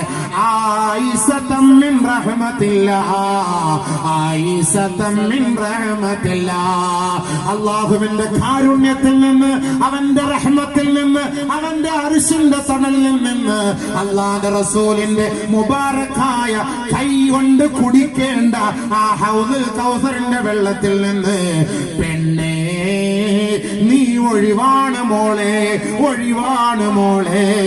നിന്റെ നെറ്റിത്തടത്തിൽ രേഖപ്പെടുത്തുന്നത് യാ കാഫിറ, മുസ്ലിമായി ജനിച്ചു വളർന്ന മോളെ, നിന്നെ ഇതാ മഹ്ശറിലേക്ക് കൊണ്ടുപോകുമ്പോ നെറ്റിത്തടത്തിൽ രേഖപ്പെടുത്തപ്പെട്ടത് കാഫിറത്ത് എന്ന പേരാണ്. അല്ലാഹു നമ്മുടെ മക്കളെ കാക്കട്ടെ, അല്ലാഹു നമ്മുടെ പെൺമക്കളെ കാത്തിരക്ഷിക്കട്ടെ. മാതാപിതാക്കളെ വഞ്ചിച്ചുകൊണ്ട് ഒളിച്ചോടി പോകുന്ന പെങ്ങളെ, ദുനിയാവല്ല മോളെ നിനക്ക് വലുത്. ഒരു ദിവസം നമ്മുടെ മഹല്ലിന്റെ ചാരത്ത് ഉറങ്ങേണ്ടവരാ. അവിടം മുതലാണ് ജീവിതത്തിന്റെ തുടക്കം. ആ തുടക്കം അവസാനിക്കുന്നത് മഹ്ശറയിലാണ്. അവിടെയാണ് കോടതി, അവിടെയാണ് വിധി നിർണയം നടത്തുക. മാതാപിതാക്കളെ വഞ്ചിച്ചതിന്റെ പേരിൽ അവിടെ വെച്ചാണ് നിനക്ക് അല്ലാഹുവിന്റെ ശിക്ഷ രേഖപ്പെടുത്തുക. അവസാനം നീ പോകുന്നത് ഫിന്നാർ, നരകത്തിലാണ്, നരകത്തിലാണ്. അല്ലാഹു കാത്തിരക്ഷിക്കട്ടെ. അല്ലാഹു നമ്മുടെ മക്കളെ കാത്തിരക്ഷിക്കട്ടെ. ഇതേ പറയുള്ളൂ, ഇതേ പറയാനുള്ളൂ. മാതാപിതാക്കളെ വേദനിപ്പിച്ചും, മാതാപിതാക്കളെ വഞ്ചിച്ചും, മാതാപിതാക്കളെ കഷ്ടപ്പെടുത്തിയും ഒളിച്ചോടി പോകുന്ന പെൺകുട്ടികൾക്ക് ഇത് നമ്മൾ മനസ്സിലാക്കണം. അല്ലാഹു തആല നമ്മുടെ കുടുംബത്തിൽ നല്ല പാരമ്പര്യം, നല്ല സംസ്കാരമുള്ളവർ നമ്മുടെ നാട്ടിലുണ്ട്. അവർക്ക് നമ്മൾ റാഹത്തായ രീതിയിൽ കഴിപ്പിച്ച് കൊടുക്കുമല്ലോ.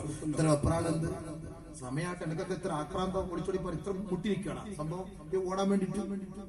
സമാധാനപ്പെടും. ഒരു +2 ഒന്ന് പാസ്സാകും. അതിന് മുമ്പ് നമ്മൾ തർത്തീവാക്കല്ല. 10ാം ക്ലാസ്സിൽ ഓടണം. ഉടച്ചനെ ഇത് സംഭവം എന്തായി ഓട്ടം ആണ്. കുറച്ച് ഇതൊക്കെ നബി സല്ലല്ലാഹു അലൈഹി വസല്ലം പറഞ്ഞ ഹദീസിൽ നമ്മളൊക്കെ മുസ്ലിം പിന്നെ ഈ ബാഗ് വെക്കണം, ഈ ബാഗ് നല്ല ബാഗ് എന്ന് പറഞ്ഞിട്ട് കാര്യമുണ്ടോ? ഈ ബാഗ് എന്തിനാ? ഈ OS സംഘാടകര്, പാവം പിടിച്ച ചങ്ങാതിമാരും ഒക്കെ പുരാതന കുടുംബത്തിൽപ്പെട്ട പുരാതന പ്രവർത്തകരും പണ്ട് കാലം മുതലുള്ള അവരുടെ പഴയ കൂട്ടുകാരെല്ലാവരും സംഘടിപ്പിച്ച ഈ വാതൊക്കെ ഇവിടെ ഒരുമിച്ച് കൂട്ടിയതിന്റെ കാരണം ഈ പറയുന്നതിൽ ഏതെങ്കിലും 1-2 വാക്കുകൾ കേട്ട് നന്നായാൽ അൽഹംദുലില്ലാഹ് അവര് വിജയിച്ചോ, സംഘാടകർ വിജയിച്ചു. ഇതിന് പൈസ കൊടുത്ത് വിജയിച്ചു, വിജയിച്ചു. ഏറ്റവും വലിയ കാര്യമാണ്, ഏറ്റവും വലിയ കാര്യമാണ്.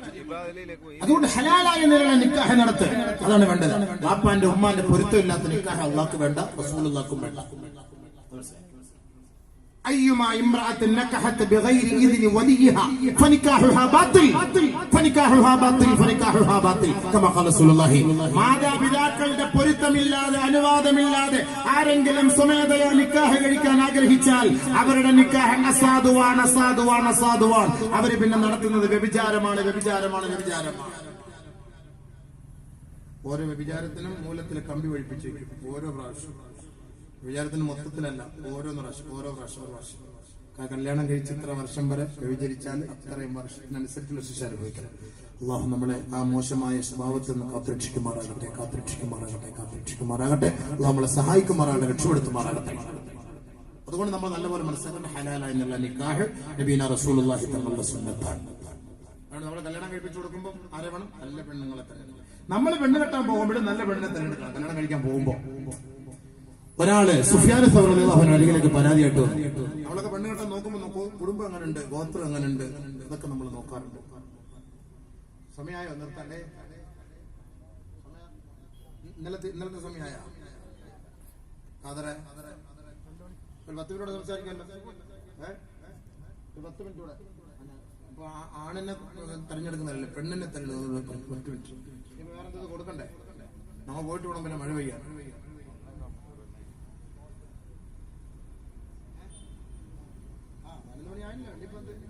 രണ്ട് മണിക്കൂർ ആയില്ലേ സംഭവം. വെള്ളം പോലും കുടിക്കാതെ പ്രശ്നം കഴിയും. നാളെ പരീക്ഷയൊക്കെ ഉണ്ടെന്ന് തോന്നുന്നേ. പരീക്ഷയൊക്കെ ഉണ്ടോ നാളെ? നമ്മുടെ പരീക്ഷ എല്ലാം കഴിഞ്ഞല്ല, ഇവിടുത്തെ കുട്ടികളുടെ പരീക്ഷ സ്ഥാന പരീക്ഷ ഇല്ലാതെ. നമ്മൾ മനസ്സിലാക്കണം, പെണ്ണുങ്ങളെ നമ്മൾ തിരഞ്ഞെടുക്കും. കല്യാണത്തിന് നമ്മൾ അങ്ങോട്ട് പോകുമ്പോൾ ചുമ്മാ ഏതെങ്കിലുമൊക്കെ ചുണ്ട് ചുമന്നതിനൊക്കെ കണ്ടിട്ട് അടിക്കാൻ പറ്റിയ സാധനം എന്ന് പറഞ്ഞിട്ട് കാര്യമൊന്നുമില്ല. ചുമ്മാ കവളൊക്കെ ഇങ്ങനെ തള്ളിരിക്കാന്ന് ഉമ്മ വയ്ക്കാൻ പറ്റിയ സാധനമാണ് അങ്ങനെ പറഞ്ഞിട്ട് കാര്യമില്ല. നല്ല നോക്കണം. അതൊക്കെ കാണുമ്പോൾ നല്ല ചക്കച്ചോള പോലൊക്കെ ഇരിക്കും സംഭവം. അങ്ങനെയുള്ളതിനെ നമ്മൾ തപ്പിയെടുക്കാൻ പാടില്ല. അതൊക്കെ നോക്കണം സംഭവം എന്താ സാധനം എന്നൊക്കെ ഉള്ളത്. സല്ലല്ലാഹു അലൈഹി വസല്ലം തന്നെ പ്രത്യേകം പറഞ്ഞു, ഈ മോശമായ സംസ്കാരത്തിൽ വളർന്നു വരുന്ന സുന്ദരികളായ പെണ്ണുങ്ങളെ നിങ്ങൾ കല്യാണം കഴിക്കരുത്. മോശമായ സംസ്കാരത്തിൽ വളർന്നു വരുന്ന സുന്ദരികളായ പെണ്ണുങ്ങൾ, അവരെ കല്യാണം കഴിക്കരുത്. കാരണം സംസ്കാരമില്ല. സൗന്ദര്യം ഉണ്ടാകും കുറച്ചാള്. പിന്നെ ഓൻ പറയുന്ന പോലെ അവള് പറയുന്ന പോലെ നീ കേൾക്കണം. അവള് പറയുന്ന സാരി വാങ്ങി കൊടുക്കണം, അവളുടെ ഡ്രസ്സ് വാങ്ങി കൊടുക്കണം, അവള് പറയുന്ന നൈറ്റ് വാങ്ങി കൊടുക്കണം, അവള് പറയുന്ന സാധനങ്ങളും സൗന്ദര്യവർദ്ധക വസ്തുക്കളും മുഴുവനും വാങ്ങി കൊടുക്കണം. പിന്നെ ഇവിടെ പറയുന്ന സ്ഥലത്തെല്ലാം കൊണ്ടുപോകണം. ഭക്ഷണമൊന്നും ഉണ്ടാക്കൂല, എല്ലാം ഹോട്ടൽ. നമ്മളെ കൊണ്ടൊന്നും പറ്റൂല. ടീ കോഫി അത് മാത്രം പറ്റും. അത് കയ്യിൽ ഗ്ലൗസ് ഒക്കെ ഇട്ട് അങ്ങനെ ഉണ്ട്. എന്തെല്ലാം സൗന്ദര്യം ഇങ്ങനെ തന്നെ നിൽക്കണം സംഭവം. ശ്രീദേവി അങ്ങനെയല്ലേ, സൗന്ദര്യം ഉണ്ടാക്കാൻ വേണ്ടി അവിടെ ഇവിടെയൊക്കെ പോയില്ലേ? അവിടെ ഇവിടെ എല്ലാം പോയിട്ട് അവിടെ മുഴിച്ച് ഇവിടെ മുഴിച്ച് ഉള്ള സൗന്ദര്യം അള്ളാഹു നമുക്ക് നിലനിർത്തണമെങ്കിൽ ഇബാദത്ത് കൂടുതൽ ചെയ്താൽ സൗന്ദര്യം നിലനിൽക്കും. ഇബാദത്ത് കൂടുതൽ ചെയ്താൽ സൗന്ദര്യം നിലനിൽക്കും. നിങ്ങളാണെങ്കിൽ പരിശോധിച്ചു. എപ്പോഴും ഒതു കൊടുക്കണം. ഒതു കൊടുക്കുന്ന വെള്ളം കൊണ്ട് നല്ല സൗന്ദര്യം വർദ്ധിക്കും. ആഖിറത്തിൽ തിളക്കമാർന്ന ആളുകളെ കാണാൻ പറ്റുന്നത് ഒതുവെടുത്ത ആ അവയവങ്ങൾ തിളങ്ങി നിൽക്കുമെന്നാണ് നബിയുനാ റസൂലുള്ളാഹി സ്വല്ലല്ലാഹു അലൈഹി വസല്ലം തങ്ങൾ പറഞ്ഞത്. ഒതുവെടുത്ത ഭാഗങ്ങൾ അവയവങ്ങളൊക്കെ തിളങ്ങി നിൽക്കും. അതുകൊണ്ട് ഒതുവെടുത്താൽ സൗന്ദര്യം കൂടും. എപ്പോഴും ഒതു കൊടുക്കണം. എല്ലാ ചുമ്മാ കൊണ്ട് സോപ്പിട്ട് അതിനെക്കാട്ടിൽ ഏറ്റവും നല്ലത് മണ്ണിട്ട് പറ്റുന്നതാണ്. അതൊരു ചികിത്സയാണ്. മണ്ണ് പ്രകൃതിയുടെ ചികിത്സയാണ്. മണ്ണ്, മാവിന്റെ ഇല, മഞ്ഞൾപ്പൊടി, അതൊക്കെ ഏറ്റവും നല്ല സൗന്ദര്യവർദ്ധക വസ്തുക്കൾ പ്രകൃതിയുടെ വീക്ഷണത്തിൽ എന്നൊരു വിഷയം ഞാൻ പ്രസംഗിച്ചു തരാം. അപ്പൊ പെണ്ണുങ്ങന്മാരെ മാത്രമേ എടുത്തിട്ട് പ്രസംഗിപ്പിക്കുക, അല്ലെങ്കിൽ നമ്മളും പോയിട്ട് തുടയ്ക്കാൻ നോക്കും, കുട്ടിയിടാൻ നോക്കും. അപ്പൊ പ്രകൃതിപരമായിട്ട് എല്ലാം ഉണ്ട്, അതിനുള്ള സൗകര്യങ്ങളൊക്കെ ഉണ്ട്. അപ്പൊ ഒന്നുവെടുക്കും നല്ല റാഹത്തായ രീതിയിൽ ഒന്നുവെടുത്ത് ഇബാദത്ത് എടുത്തു കഴിഞ്ഞാൽ സൗന്ദര്യം കൂടും. സൗന്ദര്യം കൂടുതൽ അങ്ങനെ തന്നെയാണ്.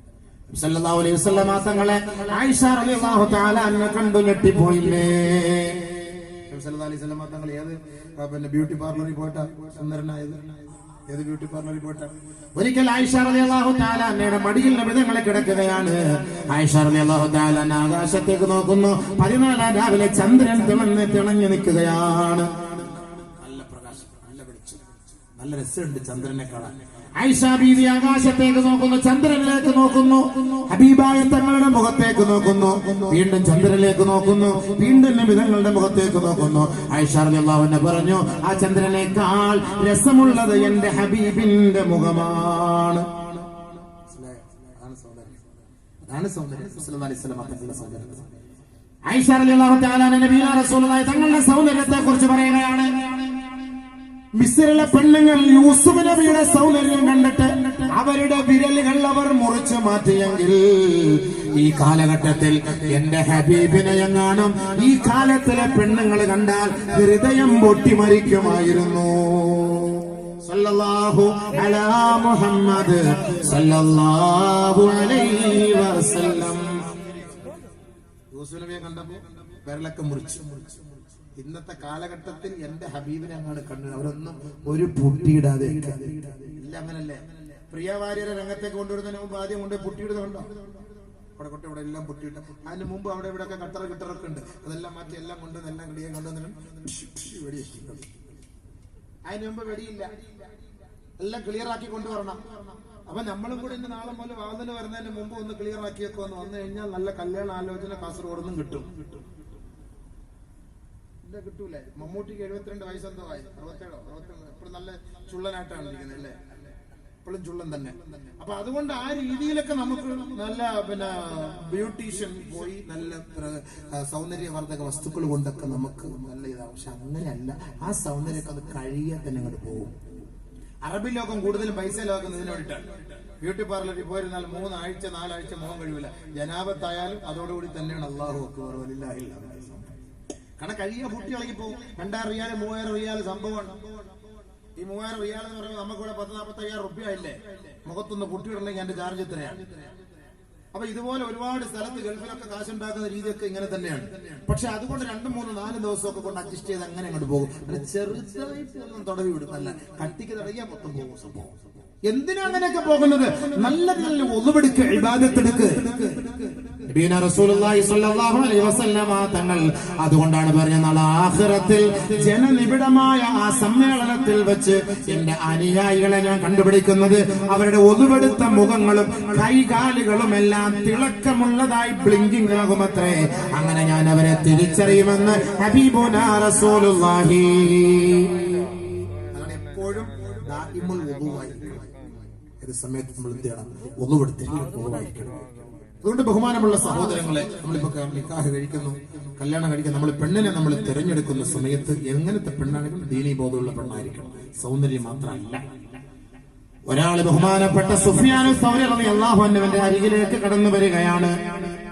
ഭാര്യയുടെ പരാതി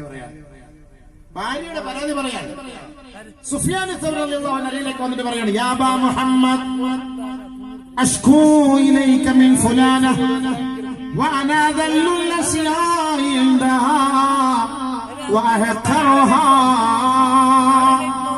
അബൂ മുഹമ്മദ്, ഞാൻ അങ്ങയുടെ സമീപത്തേക്ക് വന്നത് എന്റെ ഭാര്യയെ കുറിച്ചൊരു പരാതി പറയാനാണ്. وأنا أذل الأشياء عندها وأحقرها. ഞാൻ എന്റെ ഭാര്യയുടെ അരികിൽ, എന്റെ ഭാര്യയുടെ കീഴിൽ ഒരു അടിമയെ പോലെയാണ്, ഒരു നീചനെ പോലെയാണ്. എന്റെ ഭാര്യയുടെ മുന്നിൽ എനിക്കൊരു സ്ഥാനമേ ഇല്ല. എന്റെ ഭാര്യ അങ്ങനെയാണ്, എനിക്ക് ഒരു സ്ഥാനം. അതെല്ലാം ലക്ഷ്യാന്നൊക്കെ പറഞ്ഞ ഏറ്റവും നീചമായ നികൃഷ്ടമായ വസ്തു നടത്താം. എന്റെ ഭാര്യയുടെ എനിക്ക് അതാണ് സ്ഥാനം. അല്പസമയം സുഫിയാൻ സൗരി റളിയല്ലാഹു തആല അൻഹു മൗനമായിരുന്നു. അല്പസമയം കഴിഞ്ഞ് തല ഉയർത്തിയിട്ട് ചോദിച്ചു അദ്ദേഹത്തോട്, ലഅല്ലക റഗിബ്ത ലിതസ്ദാദ ഇസ്സാ. നീ വിവാഹം കഴിക്കാൻ കൊതിച്ച സമയത്ത്, ആഗ്രഹിച്ച സമയത്ത് അന്തസ്സും അഭിമാനവും നീ പ്രതീക്ഷിച്ചിരുന്നോ? നിനക്കടുത്ത് നല്ല കുടുംബത്തില് അവിടുന്ന് പെണ്ണെട്ടിയാൽ, അവിടുന്ന് കല്യാണം കഴിച്ചാൽ നല്ല ഇതായിരിക്കും, നല്ല പേര് കിട്ടും, നല്ല പെരുമ കിട്ടും, നല്ല ഫഖറ് കിട്ടും, അങ്ങനെ നീ ആഗ്രഹിച്ചോ? അദ്ദേഹം പറഞ്ഞു, എന്റെ ഭാഗത്തു നിന്ന് അങ്ങനെ ഒരു ന്യൂനത സംഭവിച്ചു പോയി, ഒരു അപാകത സംഭവിച്ചു പോയി. ഖാല സുഫിയാനു സൗരി റഹിമഹുല്ലാഹ്. ഉടനെ സുഫിയാനു സൗരി റഹിമഹുല്ലാഹ് പറയുകയാണ്, മൻ ദഹബ ഇലാ ഇസ്സിൻ ഉബ്തുലിയ ബിദ്ദുൽ. ആര് അന്തസ്സും അഭിമാനത്തിന്റെയും പിന്നാലെ പോകുന്നു, അല്ലാഹു അവനെ നിന്ദ്യതയും നിസാരതയും കൊണ്ട് പരീക്ഷിക്കുമത്രേ. വമൻ ദഹബ ഇലാ മാലിൻ ഉബ്തുലിയ ബിൽ ഫഖർ. ആര് സമ്പത്തിന്റെ പിന്നാലെ പോകുന്നുവോ അവരെ ദാരിദ്ര്യം കൊണ്ട് അല്ലാഹു പരീക്ഷിക്കുമത്രേ. വമൻ ദഹബ ഇലാ ദീനിൻ യജ്മഉല്ലാഹു ലഹു മാലൻ വഇസ്സൻ മഅദ്ദീൻ. ആരെങ്കിലും ഒരു കല്യാണം കഴിക്കുന്ന സമയത്ത്, വിവാഹം കഴിക്കുന്ന സമയത്ത് ഒരു സാലിഹത്തായ പെണ്ണിനെയാണ്, ഒരു ദീനീ ബോധമുള്ള പെണ്ണിനെയാണ് ആഗ്രഹിക്കുന്നത്, കൊതിക്കുന്നത് എന്ന് ധരിച്ചുകൊണ്ട് വിവാഹം കഴിക്കാൻ അവൻ ഉദ്ദേശിച്ചാൽ യജ്മഉല്ലാഹു ലഹു, അല്ലാഹു അവന് സാധിച്ചു കൊടുക്കുമത്രേ. ഇസ്സൻ വമാലം മഅദ്ദീൻ. ദീനിനോടൊപ്പം ഇസ്ലാമിക പാരമ്പര്യത്തോടൊപ്പം അല്ലാഹു അവന് സമ്പത്തും അഭിമാനവും പ്രതാപവും അന്തസ്സും നൽകുമെന്ന് മഹാനായ സുഫിയാനു സൗരി റഹിമഹുല്ലാഹ് ആ പരാതിയുമായി വന്ന വ്യക്തിയോട് പറയുകയുണ്ടായി. സമ്പത്തിന്റെ പിന്നാലെ പോയ ദാരിദ്ര്യം അല്ല തരും. പെണ്ണുമ്പിള്ളയുടെ കീഴിൽ കിടക്കേണ്ടി വരും എപ്പോഴും. അവള് പൈസ തന്നാലേ നമുക്ക് ഇറങ്ങാൻ പറ്റുള്ളൂ, അവള് പൈസ തന്നാലേ നമുക്ക് ചാപ്പ അടിക്കാൻ പറ്റുള്ളൂ, അവള് പൈസ തന്നാലേ ഒരു കുൽഫി ഐസ്ക്രീം അടിക്കാൻ പറ്റുള്ളൂ. ഞങ്ങൾ ഇല്ല, ഓൺലൈൻ പൈസ ഇല്ലെങ്കിൽ കുൽഫി ഇല്ല, ബൽഫി ഇല്ല, എല്ലാം മാഫിയ ആയിരിക്കാം. പെണ്ണിന്റെ പൈസ വേണം, ഓള് തീരുമാനിക്കണം. അപ്പൊ അവളെ നമ്മളെ ഇസ്സത്ത്, അപ്പം സമ്പത്ത് ആഗ്രഹിച്ചാൽ നമ്മളെ പരീക്ഷിക്കുമല്ല. ഇസ്സത്ത് ആഗ്രഹിച്ചാൽ, ഒന്നുമില്ലാത്തപ്പോൾ ഇസ്സത്ത് ആഗ്രഹിക്കാൻ എന്നാൽ അള്ളാഹു നിന്നെ നിന്ദ്യനാക്കും. അതുകൊണ്ട് ദീൻ ആഗ്രഹിച്ചാൽ ഇസ്സത്തും തരും, ഇഫ്ഫത്തും തരും, സമ്പത്തും അള്ളാഹു തരും. അപ്പൊ നീ ആദ്യം ആഗ്രഹിച്ചത് ഇസ്സത്താണ്. അതുകൊണ്ട് അവളുടെ കീഴിൽ BPL, നീ ഒരു APL കാരൻ. ഇപ്പം അവളുടെ കീഴിൽ നീ ഒരു BPL കാരൻ. അനുഭവിച്ചോ. അതുകൊണ്ട് ദീനിന്റെ അഹ്ലുകാരെ നോക്കി കല്യാണം കഴിക്കണം. അതിലൊരുപാട് ഗുണങ്ങളുണ്ട്. ഒരൊറ്റ ഹദീസോടെ പറഞ്ഞ് ഞാൻ നിർത്തട്ടെ.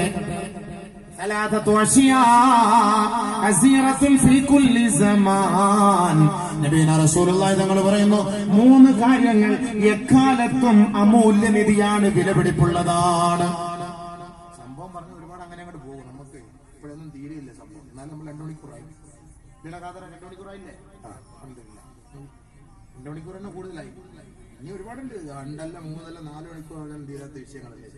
ഭാര്യയുടെ കടമ, ഭർത്താവിന്റെ കടമ, കുട്ടികളുടെ കടമ, അതൊക്കെ പോണ്ടേ. ഇപ്പൊ കല്യാണം കഴിക്കുന്നവരെ എത്തിയിട്ടേ ഉള്ളൂ അല്ലേ, കഴിച്ചു കഴിഞ്ഞാലുള്ള സംഭവം എത്തിയിട്ടില്ല. നബിയുനാ റസൂലുള്ളാഹി സ്വല്ലല്ലാഹു അലൈഹി വസല്ലം തങ്ങൾ പറയുകയാണ്, സലാസത്തു അശ്യാ അസീറത്തുൻ ഫീ കുല്ലി സമാൻ. 3 കാര്യങ്ങൾ എക്കാലത്തും വിലപിടിപ്പുള്ളതാണ്, അമൂല്യനിധിയാണെന്ന് ഹബീബുന ഷഫീഉന റസൂലുള്ളാഹി. 1 വഹിയ അൽഇഖാഉ ഫില്ലാഹ്, സഹോദര്യം നിലനിർത്തലാണ്. കുടുംബപരമായി, നമ്മുടെ സാമൂഹ്യപരമായി നമ്മൾ എല്ലാവരും ഒത്തൊരുമയോടുകൂടി വർത്തിക്കണേ, ഒത്തൊരുമയോടുകൂടി പ്രവർത്തിക്കണമേ. 2 വസ്സൗജതു സാലിഹത്തുൽ അലീഫാ തുഈനുഹു ഫീ ദീനിഹി വദുനിയാ, ദുനിയാവിലും ആഖിറത്തിലും ഗുണമുള്ള ഒരു സഹായിയായ, ഒരു സാലിഹത്തായ പെണ്ണാണ്. ഒരു ഭർത്താവിന് ഇഷ്ടം എന്താ വേണ്ടേ? എന്താ ഭർത്താവിന് വേണ്ടത്? വസ്സൗജതു സാലിഹ, ഒരു സാലിഹത്തായ പെണ്ണ്, ഭാര്യ. തുഈനുഹു ഫീ ദീനിഹി വദുനിയാ, തന്റെ ഭർത്താവിന്റെ ദുനിയാവിന്റെ കാര്യത്തിലും ആഖിറത്തിന്റെ കാര്യത്തിലും തന്റെ ഭർത്താവിനെ എപ്പോഴും സഹായിക്കുന്ന ഒരു സൽസ്വഭാവിയായ ഭാര്യ, സദ്ഗുണസമ്പന്നയായ ഭാര്യ. അതാണ് ഭാര്യ. വെറുതെ അല്ല ഭാര്യ. ഭാര്യയെ കൊണ്ട് ഗുണം വേണം. നിസ്കാരത്തിന്റെ സമയത്ത് ബാങ്ക് വിളിച്ച് മെല്ലെ വെളിച്ചപ്പാടായി സംഭവം. ഇങ്ങനെയല്ല, മെല്ലെ വന്ന് അവിടെ വന്നിരുന്ന് കാലൊക്കെ ഒന്ന് എല്ലാം തടവി കൊടുത്ത് മസാജ് ആക്കിയിട്ട് എഴുന്നേക്കുന്ന 8 മണിക്ക്. പിന്നെ എങ്ങനെ ഇച്ചായി വിളിക്കുന്ന സുബൈക്ക്. അതാണ് പ്രശ്നം മൊത്തം. അപ്പൊ മെല്ലെ തടവി കൊടുക്കുമ്പോ കാലൊക്കെ എടുത്ത് വേണമെങ്കിൽ മടിയിലോട്ട് വെച്ചെടുക്കാം. നല്ല തടവ്, നല്ല സുഖം ഉറങ്ങാൻ. 6:35 സൂര്യ ഉദിക്കുന്ന. കുറച്ചുകൂടെ കിടക്കട്ടെ, നല്ല മസാജ് കൊള്ളാം. മാഷാ അല്ലാഹ്. എന്തോ ഒരു 6 മാസത്തിനിടയിൽ ആദ്യമായിട്ടായിരിക്കും ഓള് കാലൊന്ന് വെച്ച് തടവി കൊടുക്കുന്നത്. അതാ സംഭവം. ആ മസാജിന്റെ ടേസ്റ്റ് എപ്പോഴായിരിക്കട്ടെ. സുബഹിക്ക് അങ്ങനെ പതുക്കെ വന്ന് കാലൊക്കെ നെക്കി കൊടുത്തിട്ടാണോ ഉണർത്താൻ ഭർത്താവിന്റെ സന്തോഷത്തോട്. അല്ല തള്ളി സമയമായി എങ്കിൽ പതുക്കെ വെള്ളമൊക്കെ കൊണ്ട് കയ്യിലും തുടച്ചിട്ട് മെല്ലെ മുഖത്തും തുടച്ചു കൊടുക്കണം. ദൂരെ ഇപ്പുറത്ത് കട്ടിലിന്റെ ഇപ്പുറത്തെ സൈഡിൽ നിന്ന് നോക്കിയാൽ കാലെപ്പോഴാ പൊക്കാന്നറിയില്ല കാള. അപ്പൊ അതുകൊണ്ട് അതിനനുസരിച്ച് ഇപ്പുറത്ത് നിന്ന് വേണം. അതിഥിപ്പൊ സമയമില്ല. ഒരു പെണ്ണിന് അള്ളാഹു റഹ്മത്ത് ചെയ്യട്ടെ. തന്റെ ഭർത്താവിനെ അവൻ രാത്രി വിളിച്ചുണർത്തുന്നു നിസ്കരിക്കാൻ, വിളിച്ചുണർത്തുന്നു. അദ്ദേഹം എഴുന്നേൽക്കാൻ മടിച്ചാൽ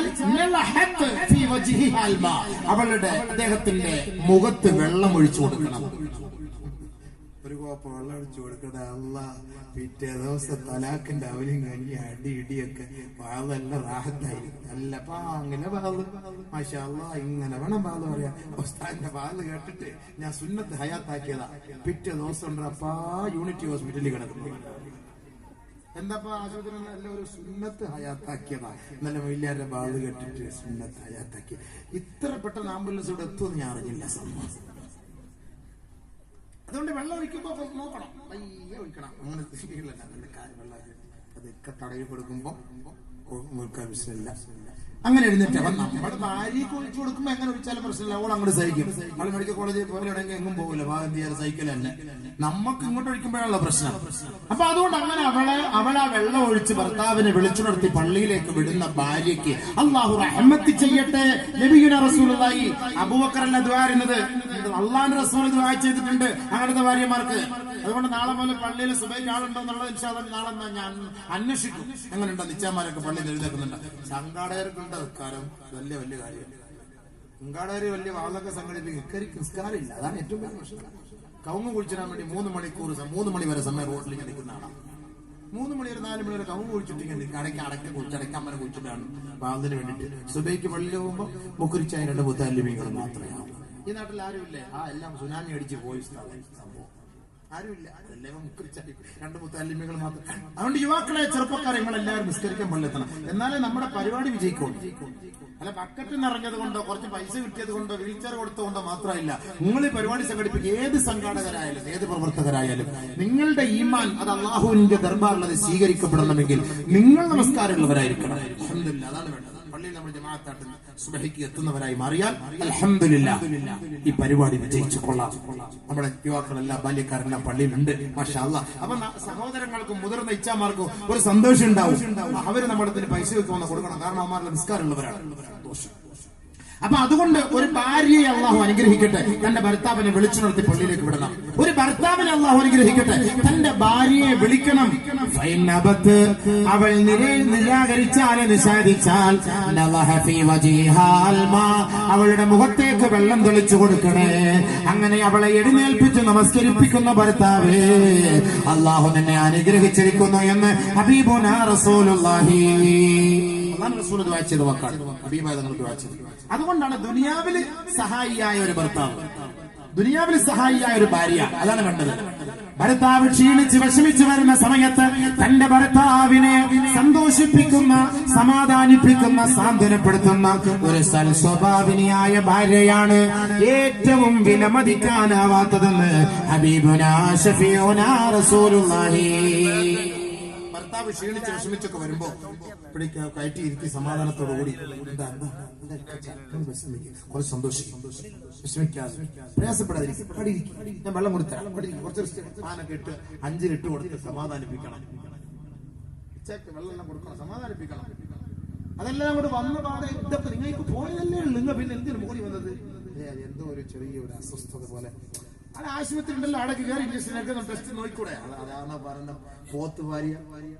അതായത് ഒരു ഭർത്താവ് അതിന്റെ അരികിലേക്ക് തിരിച്ചുവരുമ്പോ എങ്ങനെയാണോ ഖദീജ റളിയല്ലാഹു തആല അൻഹയെ കണ്ടുപിടി. ഖദീജ റളിയല്ലാഹു തആല അൻഹയെ കണ്ടുപിടി. സല്ലല്ലാഹു അലൈഹി വസല്ലമ തങ്ങൾക്ക് വഹി വന്ന സമയത്ത് ഒരു വല്ലാത്ത വെപ്രാളം.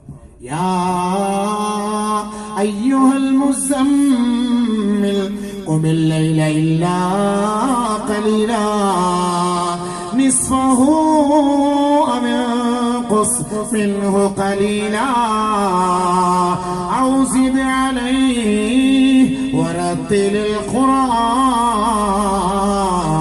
തർതീലാ ഇന്നാ സനുൽഖി അലൈക ഖൗലാൻ സഖീലാ. ഒരു മഹത്തായ ഉത്തരവാദിത്വം ഇതാ ഹബീബേ നിങ്ങളുടെ മേലിറക്കുകയാണ്. ആദരവായ റസൂലുള്ളാഹി തങ്ങളിലേക്ക് 600 ചിറകുകളുള്ള ജിബ്രീൽ ഇതാ ഇറങ്ങി വരികയാണ്. ആ ജിബ്രീലിനെ കണ്ട മാത്രയിൽ ഹബീബായ തങ്ങൾ പേടിച്ചു പോവുകയാണ്. അല്ലാഹുവേ, ഈ ഭാരിച്ച ഉത്തരവാദിത്വം എന്നെ കൊണ്ട് നിറവേറ്റാൻ കഴിയുമോ അല്ലാഹ്? ഓടി ഓടി വരികയാണ് മഹദിയായ ബീവി ഖദീജ. ആ ഖദീജയുടെ അരികിലേക്ക്, ആ ചാരത്തെ കൂടി വരികയാണ്. ഹബീബായ തങ്ങളുടെ വരവ് കണ്ടപ്പോ, ഹബീബായ തങ്ങളുടെ വെപ്രാളം കണ്ടപ്പോ, ആ ഭാവവ്യത്യാസം കണ്ടപ്പോ ഒന്നും ചോദിക്കാതെ മഹദിയായ ഖദീജ ഹബീബായ റസൂലുള്ളാഹി തങ്ങളെ കെട്ടിപ്പിടിക്കുകയാണ്. ഹബീബായ തങ്ങളെ കിടത്തുകയാണ്. അല്ലാഹുവിന്റെ റസൂലിന്റെ മേൽ പുതപ്പിട്ട് മൂടുകയാണ്. ഒന്നും ചോദിച്ചതുമില്ല, ചർച്ച ചെയ്തതുമില്ല. അവസ്ഥ കണ്ടു. അതാണ് ബുദ്ധിമതിയായ ഭാര്യ. ഒരു ഭർത്താവിന്റെ അവസ്ഥ മനസ്സിലാക്കി കൊണ്ടുവന്ന് പെട്ടെന്ന് കിടത്തി സമാധാനായി നബിതങ്ങൾ അങ്ങനെ പുതപ്പിച്ച് കിടത്തി റാഹത്താക്കി. കുറച്ച് കഴിഞ്ഞപ്പോൾ നബിതങ്ങൾക്ക് ആശ്വാസം കിട്ടി. എഴുന്നേറ്റ് എന്താ സംഭവിച്ചത്, എന്തായിരുന്നു പ്രശ്നം, എന്തായിരുന്നു കുഴപ്പം? സമാധാനായിട്ട് ചോദിക്കണം. അല്ല കടിച്ചു കഴിഞ്ഞ് ഇത് എന്താ പറ്റിയ എന്ന് തന്നെ അസുഖം 450 ഷുഗർ 650 ഇയാളെ തന്നെ എനിക്ക് കിട്ടിയില്ല. പഠിച്ചാൽ ഏത് കാലത്ത് പോയി കിട്ടിയാണ് ജാതിയാണ്. ഇതെന്ത് ഭാര്യപ്പ ഇങ്ങനെയാണൊരു ഭാര്യ പറയാ. ഒരു ഭർത്താവിന് എന്തെങ്കിലുമൊക്കെ ബുദ്ധിമുട്ട് വരുമ്പോ എന്തായാലും എന്റെ ഭർത്താവല്ലേ എന്റെ പൊന്നു പെങ്ങളെ, നീ ഒന്ന് മരിക്കുന്നു പറഞ്ഞു ക്ഷമിച്ചൂടെ. ഇങ്ങനെയാണെങ്കിൽ നീ മരിച്ചു കഴിഞ്ഞാൽ അയാൾക്ക് കൊണ്ട് ദ്വാരക്കൂലല്ലോ. മരിച്ചു അതുകൊണ്ട് ദീനീ ബോധമുള്ള പെണ്ണിനെ കെട്ടണം എന്ന് പറഞ്ഞ മനസ്സിലായ. അതാ ഇപ്പൊ ഭർത്താവ് മരിക്കുമ്പോഴും മരിച്ചു കഴിഞ്ഞതിന് ശേഷം ഒക്കെ ദുആയും വിഷമമായിരിക്കും. ഏത് സമയത്തും ദുആരക്കും. ഏത് സമയത്ത് എന്റെ ഇച്ഛാക്ക് ഖബറിൽ വിശാല നൽകണേ. ആ ഭാര്യയുടെ ദുആയ്ക്ക് കബൂലിയെത്താം. ഒരു അതീതം പറയട്ടെ ഭാര്യമാർക്ക് വേണ്ടി. സംഭവം ഇങ്ങനെ നീണ്ടുപോകും. അതല്ലേ ഈ പ്രശ്നം. കുടുംബജീവിതം പ്രശ്നിക്കാൻ എന്നാൽ പിന്നെ ചവിട്ടി നിർത്താൻ പറ്റൂല, എവിടെയും കൊണ്ടുപോയി.